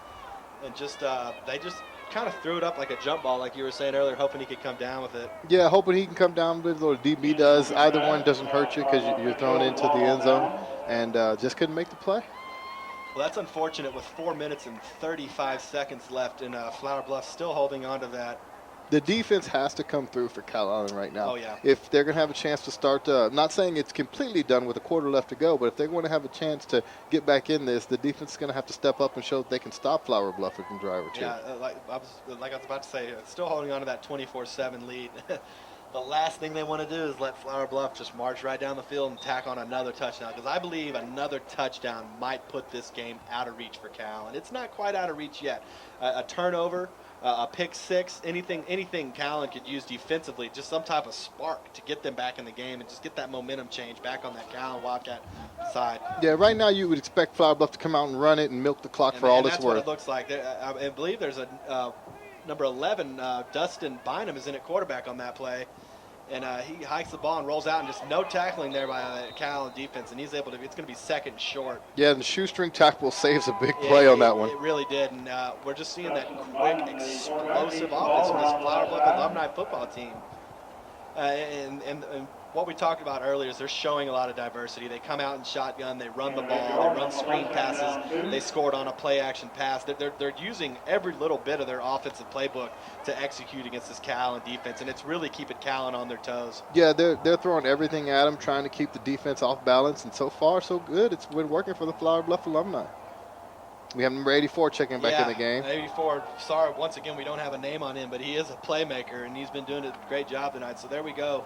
Woosley hands off to the running back, and there's a good stop. Number 44, Johnny Mays, in there on the tackle. That was an assist by Johnny Mays. I believe the original tackle was Price there for Calallen. I'm not numberless jersey, not Price. I'm sorry, numberless jersey, but Johnny Mays in there with the assist. That's a good stop. That's a good stop. So after the second and short, third and short, you stop them here. Flower Bluff has to punt the ball. Calallen gets the ball back on offense. So a crucial third down for this Calallen defense. Let's see what Flower Bluff brings to the table here, and let's see what they decide to do. Looking at about a 3rd and 5 and 5.5, somewhere in there. Okay, so a little bit longer than I thought. 3rd and 5, a little bit longer than I thought. So Dustin Bynum, number 11, in at quarterback in the power I formation. He's going to drop back, fake the handoff to number 1. He's going to roll out to the right, swing, run back to the left. He's got pressure. Johnny Mays is in there trying to make a tackle, along with number 19. This could be a bad play for Flower Bluff. He's a ball's up, and it's picked off by Weldon Dietz, and that's exactly what Calallen needed. And that play had trouble spelt all over. You get a gentleman like Dustin Bynum with no experience in there at quarterback, hadn't played quarterback all game. Johnny Mays, number 44, in there with the pressure, along with number 18, Oliver Price, was in there on the pressure as well. He just threw the ball up. Weldon Dietz, number 3, was able to come down with the interception, and that's the momentum shift that Calallen needed. We were just talking about a turnover or something they can do to try to spark their offense and spark their football team. Yeah, and sometimes the best play is just to live and fight another day. You know, you try to make something good happen, and you're always going to make something bad happen when you scramble around that much, run that far back, and throw it across the middle. Yeah, third and 5. A running play probably would have sufficed, but they chose not to play that option. They were going to try to pass the ball. Did not work out. So Jordan Chain was not in at quarterback. Number 4, Jonathan Vest in at quarterback. They're going to try to hand the ball. And they tackle both of them, running back and quarterback. They did. That defensive front by Flower Bluff, they've had some slow moments, but for the most part of this game, they've been controlling that Calallen offensive line. As you can see, those big boys down there. Number 60, Andrew Hill, is down there. Number 70, David Gonzalez, is down there. And number 69, Ryan Rhodes, is down there as well. They're big, good playmakers. Also, number 7, Joe Brunnemeyer, who's in at quarterback. I believe him and his brother Josh are going to be both playing safety now defensively for Flower Bluff. So Joe did not take the snaps at quarterback. I'm probably going to think we're going to see him back in there the next time Flower Bluff gets the ball, but for now he's going to play defense. And Chambers drops back. He's got a guy, Vest, wide open. He's got room. Vest cuts out. He's at the 10-yard line. He's going to try it. And it's a touchdown. Touchdown, Calallen. You can see that they turned the ball over. Chambers got in there at quarterback. Vest was open over the middle. Vest broke it out to the left side and just ran it in for the touchdown. And just like that, 24-14 ball game, 10-point ball game. Calallen got the momentum shift they needed with that turnover by Weldon Dietz. Yeah, and it looks like Flower Bluff is bringing up their safeties to jam the wideouts on the outside and on the inside, and right there, it just looked there was not enough people back to cover D. And it's good to see Jonathan Vest get that touchdown. Earlier he had a touchdown. Unfortunately, it was called back due to penalty. And then later he dropped another crucial ball. So he was able to kind of make up for that, make up for the penalty, make up for the drop ball with a good catch there and a touchdown for Calallen. So the kick by Calallen is good. It is a 24-14 ball game with 1 minute and 57 seconds left in the third quarter. And with the turnover and with the great pass by Chambers to Vest there, you see a little glimmer of light for this Calallen football team. But Eric, they're still going to have to go out there and they're still going to have to stop Flower Bluff in that powerful offense Flower Bluff's come with tonight. Yeah, it wasn't for the turnover. Flower Bluff still looked good moving the ball. So I think they're going to have to come out there and ask the defense to at least bring them to a hold if they can't get another turnover. Flower Bluff Bluff, on the other hand, what they need to do is they need to go ahead and continue doing what they're doing, milking the clock, maybe run the ball a little bit more than what I've seen to try to get to the end of the fourth quarter. And they're talking about it down there in the sidelines. We saw some trickery with an onside kick from Flower Bluff. The question is, does Cal want to try that now? Is it their turn to try to catch Flower Bluff off guard with the onside kick? You never know. But in this type of situation, it's a little early, third quarter. You don't see that. But when these alumni games, just like in that Ray King alumni game, Ray kicked an onside kick the last play of the game when they had the lead. So you just never know. Never know what these teams are going to do. Unfortunately, you see onside kicks when they're not necessary. And when Ray kicked that onside kick, King took it back to the house and scored and tied the game. Yeah. It's like, what are they doing kicking an onside kick? You have the lead. But we'll see here. Callan's probably going to kick it deep, but you never know if they get an onside kicker and they recover the ball. They got great field position, and Jordan Chambers and that offense can march down the field like they just did. So there we go. Rasmussen's going to be back to kick. 2010 grad from Calallen. He's had a little bit of trouble with his length the last few kicks. Hopefully he can get one down the field here. Better kick and a squib kick, picked up by number 45 on the Flower Bluff. He's going to cut it up the middle, and that's a good tackle. Good hard running. He's not down yet. Are they going to blow the whistle? He's moving his feet still. Yeah, they're moving his feet. They didn't blow the whistle. Wow, Calallen could have done a better job tackling there, but number 45 for Flower Bluff gained an extra 10 to 12 yards there just by keeping his feet moving and hustling. Yeah, I've never seen a pile being moved that far. I was waiting for him to blow the whistle, but the play was not dead for the reason that you said. He kept moving his feet. Yeah, the piles just kept moving and moving down the field with everyone jumping on. That was a nice little run there for him. Yeah, so I see Dustin Bynum in there in the huddle. I'm not sure if he's still going to be playing quarterback or not. We'll find out.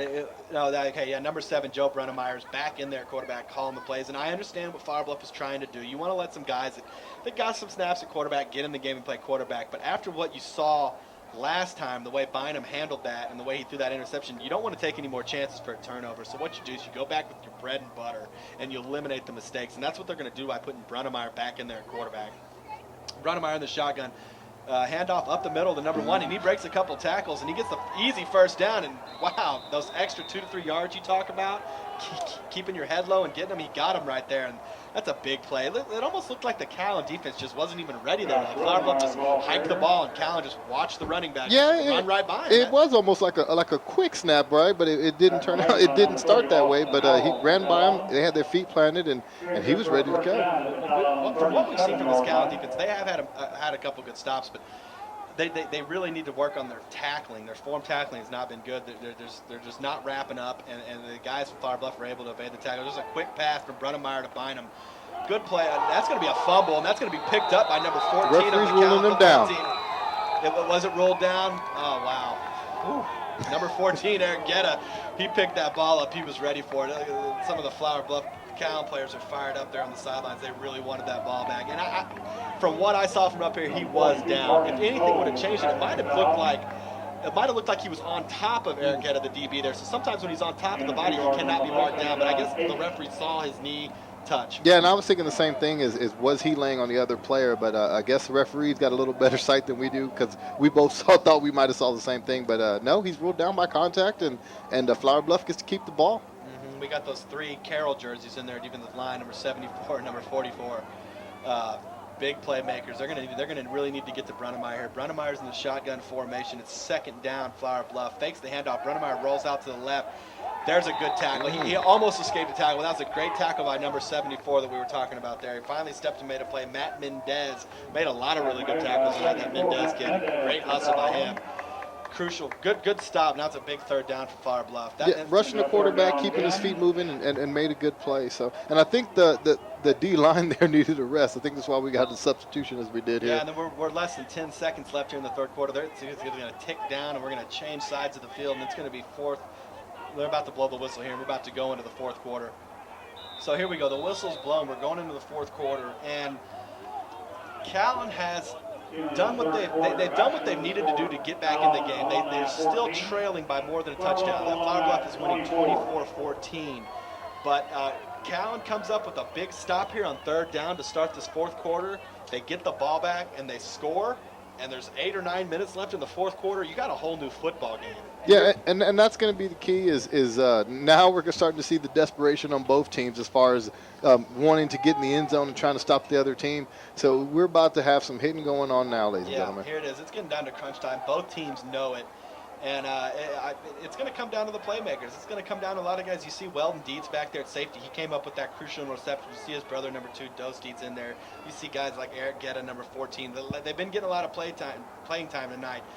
Mike Price is in there again on the defensive line, the speedster that we've been doing. They're going to have the guys in there that can make the plays and try to stop this Flower Bluff football team. And same with Flower Bluff offensively. Brunnemeyer's in there at quarterback. Alizondo's in there at receiver. They're gonna do what they can do here on this 3rd down to try to get a first down. So here we go. It looks like they've almost replaced the whole D line with quickness out there. It really does. Yeah, see Jonathan Best, number 4, in there, defensive line. There's Jonathan Best right there, broke the line, and Brunnemeyer's gonna roll out right. Oh wow, number 44 slips, and what a play by Brunnemeyer. That's just pure athleticism. I mean, number 4, Jonathan Best, you said that they replaced quickness, and he broke the plane very quickly, got in the backfield. Brunnemeyer was able to roll out to the right, escape it, juke a tackler, and wow, what a great play. That's just pure athleticism. Yeah, and back there for Flower Bluff. And I missed his number, but the running back for Flower Bluff there made a great block. And that's crucial there. That running back does not make that block, and that play does not happen. Oh, it's a sack, like you said. Exactly. So that really takes a lot of the wind out of Calallen right there. At least if I'm out there, it does, because they're one stop away from forcing him to try to kick a long field goal and/or punt and/or go for it on 4th down, and now all that's wiped off the books. Now it's going to be 1st down, Flower Bluff. Brunnemeyer's in there at quarterback, and let's just see what they're going to. I mean, they're going to continue to throw the ball. They're going to continue to move the ball quickly. Is what they're going to do. Yeah, their run-pass option is just killing Calallen defense right now. Doing a great job of mixing it up as well. So there we go. Brunnemeyer, fake hands off to number 32, and he's going to keep it. Oh, wow, it's an option. He pitches it off, and whoo, that was a risky play. Brunnemeyer to Brunnemeyer. Obviously, the 2 brothers are in on that, but that was a very risky option play. He had some distance between him and his brother, but like you said, they've been practicing things like this over the years. There's a certain comfort level between them, and there's a trust in there that they know that his brother's going to come down with that ball, and he's going to be able to make the play. Yeah, familiarity that you know what he's going to do when you want him to do it. Just playing with each other, you can't coach that. Yeah, no, you can't. And you could just see the camaraderie there between it. He knew he could just pitch it out to his brother, and he knew his brother was going to be there, and he was going to be alert in order to catch that ball. So the timeout on the field, is this an injury timeout or a called timeout? I believe it's an injury timeout. Injury timeout. That's unfortunate. Hopefully, it looks like there's a Flower Bluff Flower Bluff player down on the field. This is never good to see. And we're gonna keep you posted on as soon as we find something out. We'll let you know what happened there. He's really not moving much. I don't know if it's a leg injury or he might have gotten the wind knocked out of him. Yeah, it looks like he's holding his leg injury on there. So as soon as we know, we'll let you know. So you can see Ambrose Gonzalez, who I interviewed over the halftime, down there with his cell phone. Hopefully not having to call proper authorities and able, if it is bad enough to where he can't walk off the field and they need to get a stretcher and get him in an ambulance. I don't know. I'm not saying it's that bad, but Yeah, and he's all right. Okay, there we go. Ambrose being in charge of all this is going to be very alert down there if something like that was to happen. So there we go. That's number 15 for Flower Bluff. Let's see if we can get a name on that player right there. And that goes back to, I guess I'm old school when it comes to it, because Coach always told us if you're laying on the field and I got to come get you, you better make sure you leave on the stretcher. I don't want to see you getting up after that. Yeah. Or he used to walk up to you and tell you, "Want me to rub some dirt on it?" That was number 15, Aaron Thompson. That appeared leg injury. Maybe got the wind knocked out of him. Maybe got the wind knocked out of him. No, but he was able to run off the field, and so everything's fine. It's going to be we're going to be back 2nd down now with Flower Bluff. And if you look now, we got both Brunnemeyers in the backfield. Joe at quarterback, Josh in there at running back. Number 32 spread out wide right, and it's a fake handoff to the. Oh wow. Oh man, just had nowhere to go there. Good defense. He faked the handoff to his brother. They could have rolled out right into the option, but he just decided to spin and try to head up the middle and just try to find something there, try to break a tackle, and it just couldn't happen. Just good defense by the Calallen defensive line there to get off the block and make the tackle. And you can really see it on that. They're not really rushing on there. They're kind of muddling around, waiting to see what the quarterback's going to do, and then trying to shed the offensive lineman on after that. And now we're right back where we were a few minutes ago with a crucial 3rd down. Now if Calallen can still get a stop here, there's plenty of time left in this football game for something to happen. So Calallen really needs to step up here and get a stop here. Of course, that's number 11 is in there, Dustin Bynum, who had the unfortunate turnover earlier. He's going to hand the ball off right up the middle. to is that our guy playmaker there, number 6 for Flower Bluff? I believe so. Pierce. Blake Pierce. Yeah, Blake Pierce. Not an ordinary seeing him doing something positive. He's been all over the place, offensively, defensively, wide receiver, running back, linebacker, you name it. This kid's an athlete, and that was a good run by him. Yeah, you name it, and he's playing it. So here we go. They're gonna a lot of substitutions there, both on the line and with the players. Looks like Bynum, who was in there, quarterback, is gonna go to the sidelines. Yeah, and they're also bringing in the big boys in. We got Ellis, number 77, Ellis Herrera, that's checking in now on offensive line. Oh, and he does have some size on him. And I see number 6. They're going to keep Pierce in there. Now, this is interesting. It's 4th down. I don't see them setting up to kick the ball. No, they're not. It's fourth and 1. About a yard. They're going to try to go for it. Quick snap. Oh, it's going to be close. It's going to be close. That is going to be close. You got to give it to that Calallen defensive line. Though they are fired up, but it's going to depend on the spot. It's going to depend on the spot. That was close. Yeah, and you give it to your playmaker. He's been making plays for him all day, and to try to finish it out. Calallen knew they were going to do the same thing and decided to D him up. Okay, so they're not going to bring out the chains. It's going to be first down Cal and turnover on downs. Interesting play call right there because you're up 10 points. If you kick a field goal, you know, the Flower Bluff kicker has the distance to make a field goal from there. So that was an interesting play call. And I have to say that if Calallen gets back in this game and somehow takes the lead, that could come back to haunt him. Yeah, and it very well could. That just goes along with the coaching. The coaching's got to know that he wants to place, and maybe he just didn't have the confidence in the kicker to make it from there. And on the other hand, if they do kick a field goal, it's a 13-point lead instead of a 10-point lead. You're still within 2 touchdowns. So I also see maybe Flower Bluff's argument as to why they decided to go for it there. So there we go. It's a handoff to Price. Price is going to bounce out to the left side of the field, and he's a good tackle by Flower Bluff defense. And they gain about 5 yards there. Oh, wow. I wasn't. Okay, and you can hear the players from the sidelines now getting fired up as that sense of urgency with 8 minutes and 55 seconds left. Calallen is down 10 points. They're losing 24-14, and I'm going to think they want to score on this drive right here. Minimize mistakes, try to score. Let Chambers do what he does. Let him throw the ball.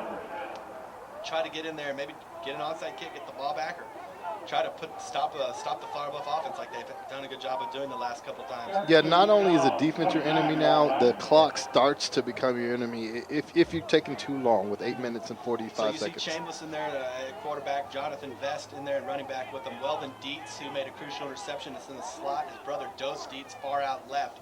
So they have athletes in there to make the play. It's a pitch to Vest. Vest is going to drop back. Oh, wow. Interesting. So that was a pitch to Vest. Vest tried to drop back, and it was going to be a halfback pass, and it was just reflected by the defensive lineman on Flower Bluff. Yeah, and it looked like he had the quarterback open there on the little throwback, so it was a good play by the defense of holding him. Yeah, interesting play. Interesting play call there. If I'm Cal and I stick to the bread and butter, I stick to try to move the ball. I understand the goal of trickery, but now they just lost it down there. And it's going to be second and long, and it's just unfortunate that play wasn't able to develop.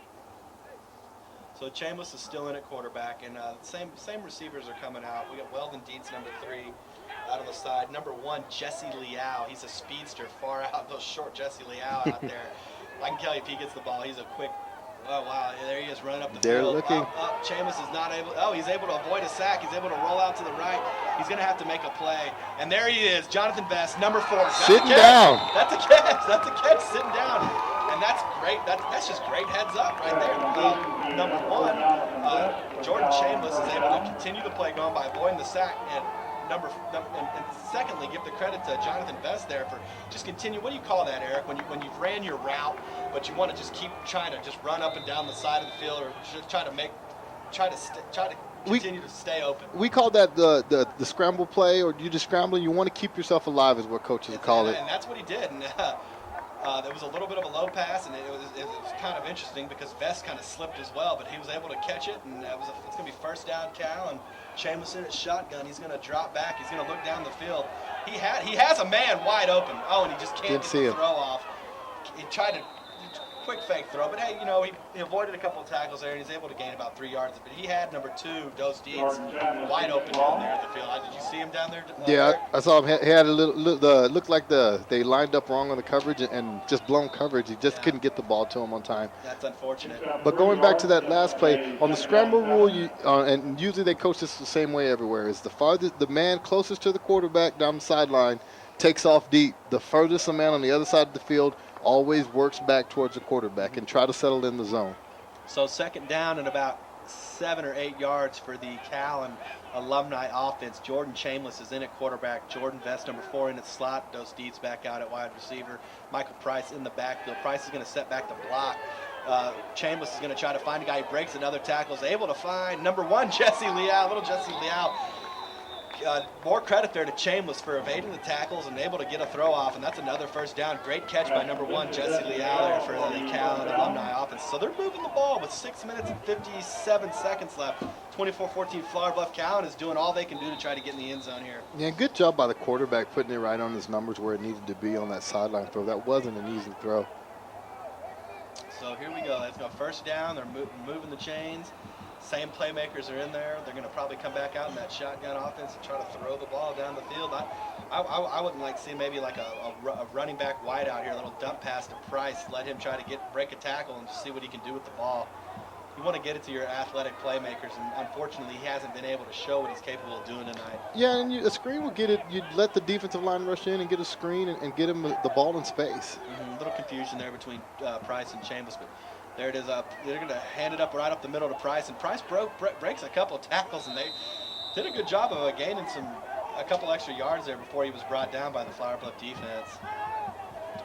And interesting play call right there. After a lot of pass plays, they decided just run a running back option right there up the middle, and he was able to gain about 4 yards out of it. So it's going to be second down and about gained about 3 yards. Second down and 8 now is the yardage needed. And there's a timeout called, I believe, by Calallen, I believe, because they charged a timeout too. Calallen. The refs are down there explaining to the players. A little bit of confusion all over the place. It's getting hectic down there, and all the players are aware that the clock's ticking. So Calallen really wants to just. This is a crucial timeout. Let's regroup. Let's rehydrate. Let's talk it over, and let's look at the playbook and let's pick out a couple plays. What do we think is our best opportunity to score here on these next couple plays? And I think they pick those couple plays out and they get on the field and they try to execute them. Yeah, and with 5 minutes and 58 seconds left to go, like I said before, the clock is starting to become their enemy. What they want to do is try to score as fast as possible to maybe come up with the stop with their defense and get the ball back with a chance to tie it up. So this will be an interesting call here. I think they should be able to either kick a field goal or go in for a touchdown. Of course, would be the ideal thing. But even a field goal gets you where you want to be here. So we'll see how it plays out. Yeah, a field goal will get you within striking range, and I understand your stance on that. But like you reiterated before the field goal, the ultimate goal is to try to get a touchdown. Mm-hmm. So let's see what they use a timeout. They're going to try to regroup. And let's see what they decide to do here. Let's see what type of play they try to run. Yeah, you always would love to get that 7 points out of the way, and that way you just need the field goal to tie it in the end. Timeouts are always nice, but the defense got one too. So they were able to rest up and see if they can make a stop. So second down here, Chambliss in the backfield. Weldon Deeds, Jonathan Best, typical receivers, those seats out left. They're all out there still. All of them spread out wide.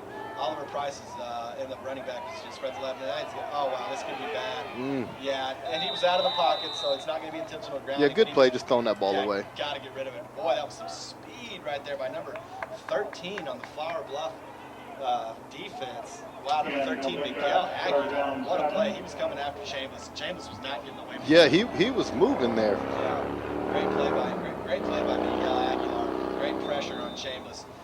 Third down, important third down. Of course, they're going to have another down after this, which they will be going for. But you want to get the first down here. Let your offense breathe. You don't execute on this play, and it comes down to where that fourth down might be the last time your offense sees the ball. Crucial, and you don't want to put that much pressure. You always want to give yourself a little breathing room. So here we go. Chambliss in the shotgun formation. He's going to drop back. He's got Jesse Leal open. Just missed him. He escapes another. There, wow.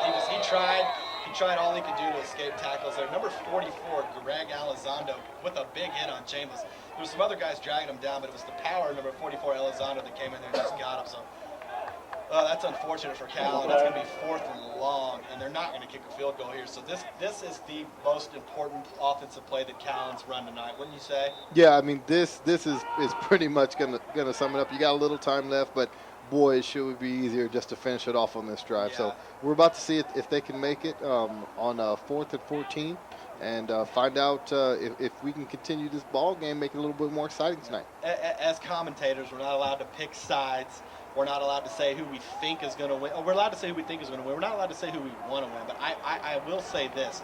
I want Cal to get the first down here just for the viewers' sake. Just to try to keep the football game more entertaining. And then that's the key is we usually go for the underdog. So whoever's losing the game is usually who you want to make see a good game. Here we go. Chambers drops back. He's got a little bit more time. God, he just can't get away from number 13. Oh, wow. Oh, no. Oh, wow. See, that a lot of things happened on that play. Good effort. Number 13 for Flower Bluff, I believe, Miguel Aguilar showing his speed in there on the play, and Chambers tried to just make something out of nothing with a quick pitch to Leal there.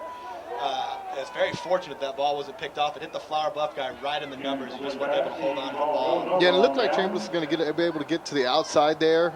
Miguel showed good speed with coming in and closing, and he just the quarterback just flipped it up and tried to make something out of nothing. Mm-hmm. So 4 minutes and 35 seconds left on the clock. Flower Bluff still has a 10-point lead, and although we haven't seen much of a running game from Flower Bluff tonight, that has not been it's not been what they chose to do on offense. I have to say they're going to start running the ball now. At least try to get a couple first downs to make that clock, let that clock keep ticking. Yeah, I would expect the same thing, and I believe Flower Bluff should too.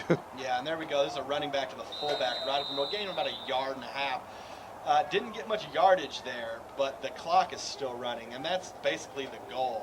Take your time. It's unfortunate. This is the unfortunate part of the game because the team that has the lead they're gonna waste clock time. They want to win, and it's just part of football. When you run out of timeouts and you can't stop the clock, the other team's going to utilize that against you, and they're going to waste time. Yeah, and the clock becomes more important than the result of the play so much. So if they can get a first down here, it's going to be really hard for Calallen to finish this one out tonight. So is that Brunnemeyer in the backfield there? That I see Josh, his brother, in there receiving. It's Brunnemeyer.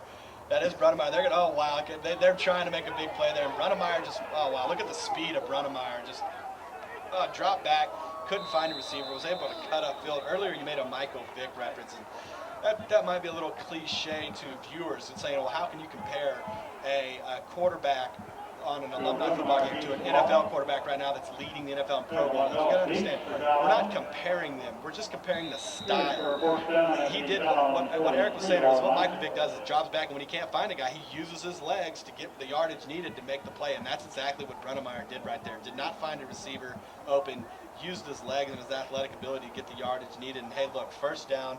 Clock's still ticking. Yeah, and they only rushed 3 minutes and 20 seconds left in the football game. And Cal only rushed 3 players in that play, so they were trying to drop back and play the pass. Okay, not in shotgun now.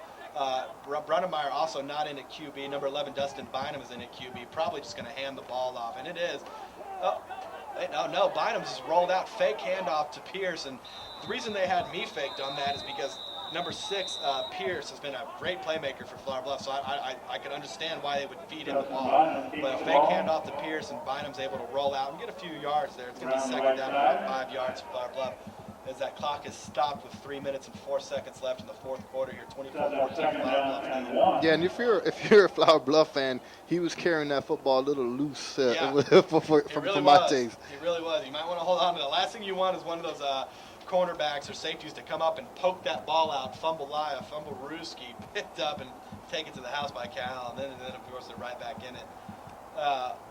Boy, what a turnover, put some excitement back into this football game right now. That's definitely not what Flower Bluff is thinking about. Of course they're not. Nobody thinks about turning the ball over, never, but you have to say it. As a commentator, you see it all the time. You don't want to see Flower Bluff do it, but it is possible. Yeah, because defenses are able to create turnovers.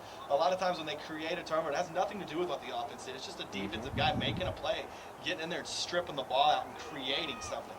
Yeah, and that's the way that they coach the defensive players now to do that. Is you secure the tackle and then you go for the ball. So second down and very short here for Flower Bluff offense. I believe Bynum is still in a quarterback. Yes, he is. Bynum is still in a quarterback. They're in a power formation with 2 receivers split out.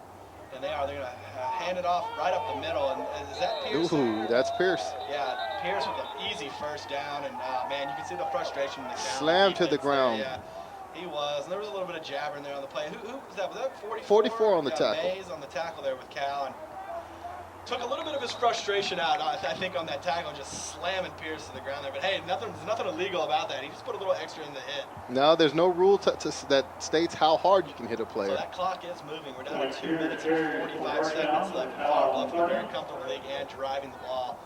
Sad to say Calallen is probably not going to win this football game. You never know if they could create a turnover here. But Brunnemeyer's in at quarterback now with a handoff to number 11, Bynum. And Calallen's going for, you can see him going for the strip on there, trying to make something happen. Trying to make something happen. Just a gain of a couple of yards. There's going to be second down at about 8. Clock, I believe, has stopped at 2 minutes and 20 seconds left.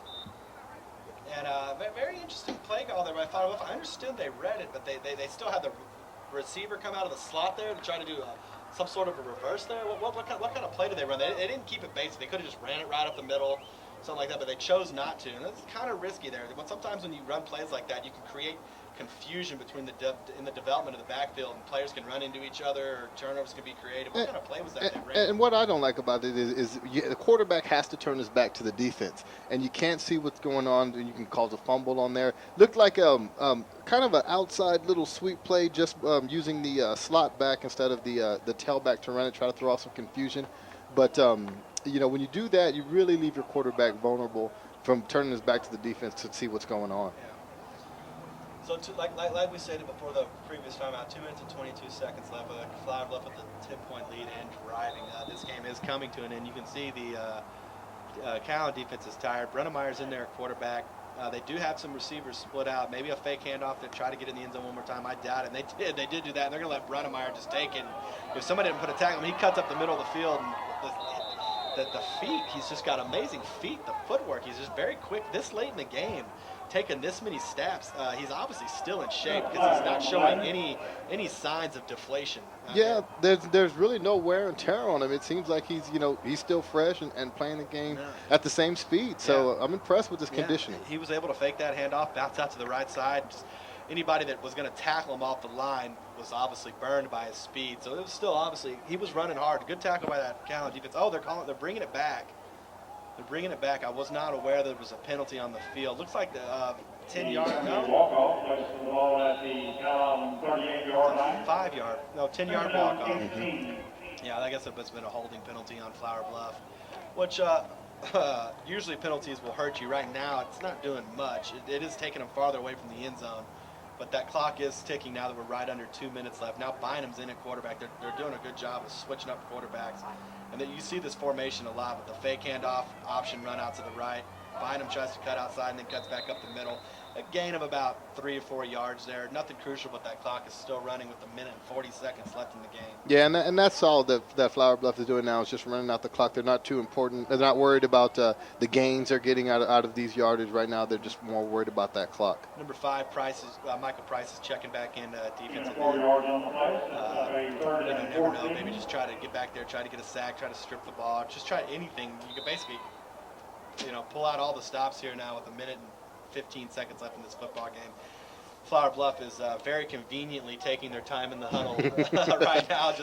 I wonder what they're talking about. Maybe where they're going to go eat dinner. Yeah, their income taxes, how to bake the best cookies. Really, I mean, I pretty much the game's wrapped up as we're right under 1 minute now. 59 seconds left in the game. It's going to be 3rd down, Flower Bluff. They're in. Brunnemeyer in shotgun formation. They're going to drop back and they're going to pass it. No, look at Price. Wow. He got the pass off. He's got him. Well, Price got in the backfield there.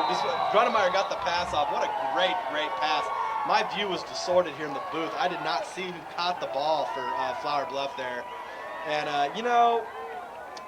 there's a lot of ways you can look at that play call right there because sometimes in rivalry games, there's the notion of running up the score. And while Calallen could have just as easily ran out the clock right there, they decided on 3rd down to come out in the shotgun formation and take a shot at the end zone. And Well, that was going to be his last attempt in a long time, and so I think I can kind of I see your point, but I can kind of understand where they're coming from. Is, you know what? Hey, we're not going to put these pads on again next week.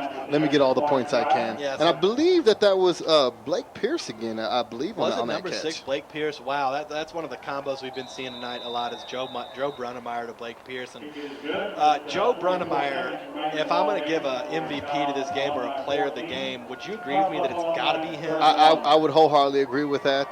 The way he's played quarterback tonight, just keeping the play alive and letting people scrambling around and getting people the ball, I would agree with you that Joe would be the MVP of the game. He's shown it with his athleticism and his smarts when he's able to evade tackles, and he still gets off great throws. And just right there, he was under pressure. Price was just a speedster coming in that backfield, just barely missed tackling Brunnemeyer, but it didn't affect Brunnemeyer as far as getting the throw off. Brunnemeyer knew he was coming after him, but was still able to plant his feet and get a good tight thrown ball there to Blake Pierce, number 6, for the touchdown. So of course, you heard it from Eric and I. Player of the game's got to go to Joe Brunnemeyer. I believe that was his 4th touchdown pass. No, 3rd touchdown pass of the game right there. And just an outstanding young man. He played at Texas A&I. We were fortunate enough to interview him before the game, and little did we know before the game that he was. I knew he was a player. I knew he was good at his craft, but I had no idea that I was going to see what I saw tonight from him. Yeah, and he's just had a great game. Yeah. I mean, just going through and keeping everything alive again, and it's been real fun to watch him play. So here we go. 44 seconds left here at Phil Danaher Field. The crowd has mellowed down here on the Calallen side. Number 11, Dustin Bynum, in for the kick there. He probably should have been kicking most of the game. Great kick by him. Look, Vest is going to put on the speed.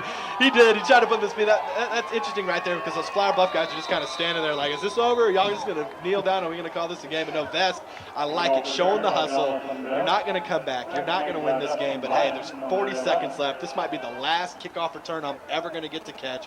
Why not just try to go at it? He put on the Jets. He tried to cut upfield. Good running back, but he was really going all out. And it's neat to see that kind of hustle when you know you're not going to win the football game. And it's good to see that kind of heart out there on the football field. Yeah, and usually that happens in life. The lessons that the coaches try to teach you when you're young, you don't really appreciate them until when you get out and get older, and you can appreciate the hustle on that play.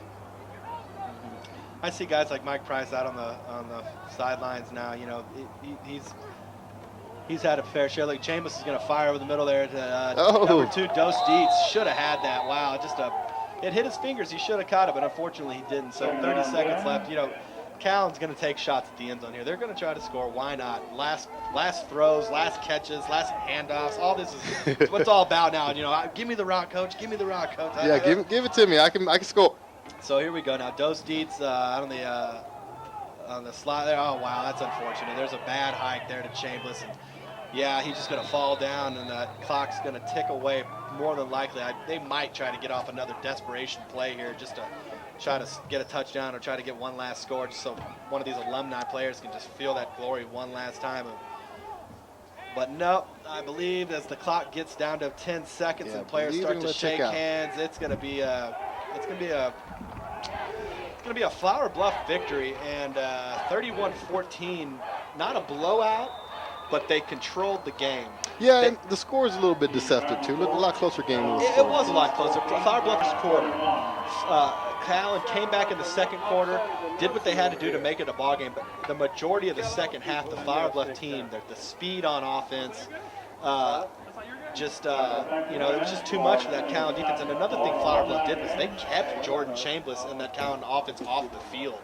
They controlled the clock with how much they were moving the ball up and down the field and how much they were scoring. So they just very well executed game by Flower Bluff Alumni. I have to say I'm very impressed with Brunnemeyer, the quarterback, and everything they were able to bring to the table tonight. Yeah, me too. I was very surprised. You know, I'm a '97 grad, and it's amazing to see how far the program has really come in the Bluff and the kind of athletes that they were able to muster up out there.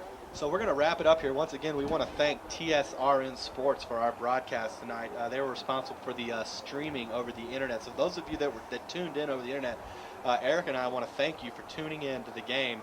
And hopefully, just by our commentation, you were able to see that it was an exciting game. So it's a 31-14 Flower Bluff win. We're going to wrap it up tonight. Thank you very much for tuning in. And We do have some alumni games set up in the future. There's going to be some Moody High School is going to play an alumni game. I might be against Carroll.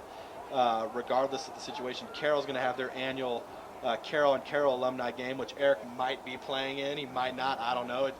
He's starting to. I think you're starting to like the booth a little bit. I really am. This is a lot better than getting down there and being beat up. It's starting to grow on me a little bit. Yeah, it's fun up here. It's fun dissecting the game. You know, you're able to dissect the game and just not have to go down there and get bloodied up. But anyways, once again, we want to thank TSRN Sports for the live stream and over the broadcast. Eric, I appreciate you sitting in here with me tonight. And thank you, Rob. It was a fun game. Yeah, it really was. And for those of you not familiar, check it out on Facebook to look up the alumni games. And it really is exciting.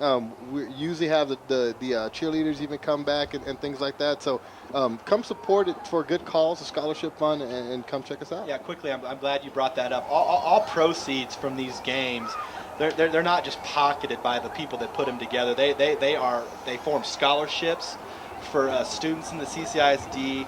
They put money in the programs for the schools. It helps the schools booster clubs. So these games ultimately, it's to scrap up the pads, but at the same time, it's just to put a better environment around South Texas football in general and able to generate a little bit more of a flow of income for the schools here in CCISD and out here in Calallen and Flower Bluff, the suburbs of the Metroplex. So we're gonna cut our airtime here at Phil Danaher Field. It was a 31-14 win by Flower Bluff. Thank you for tuning in tonight. Have a wonderful weekend.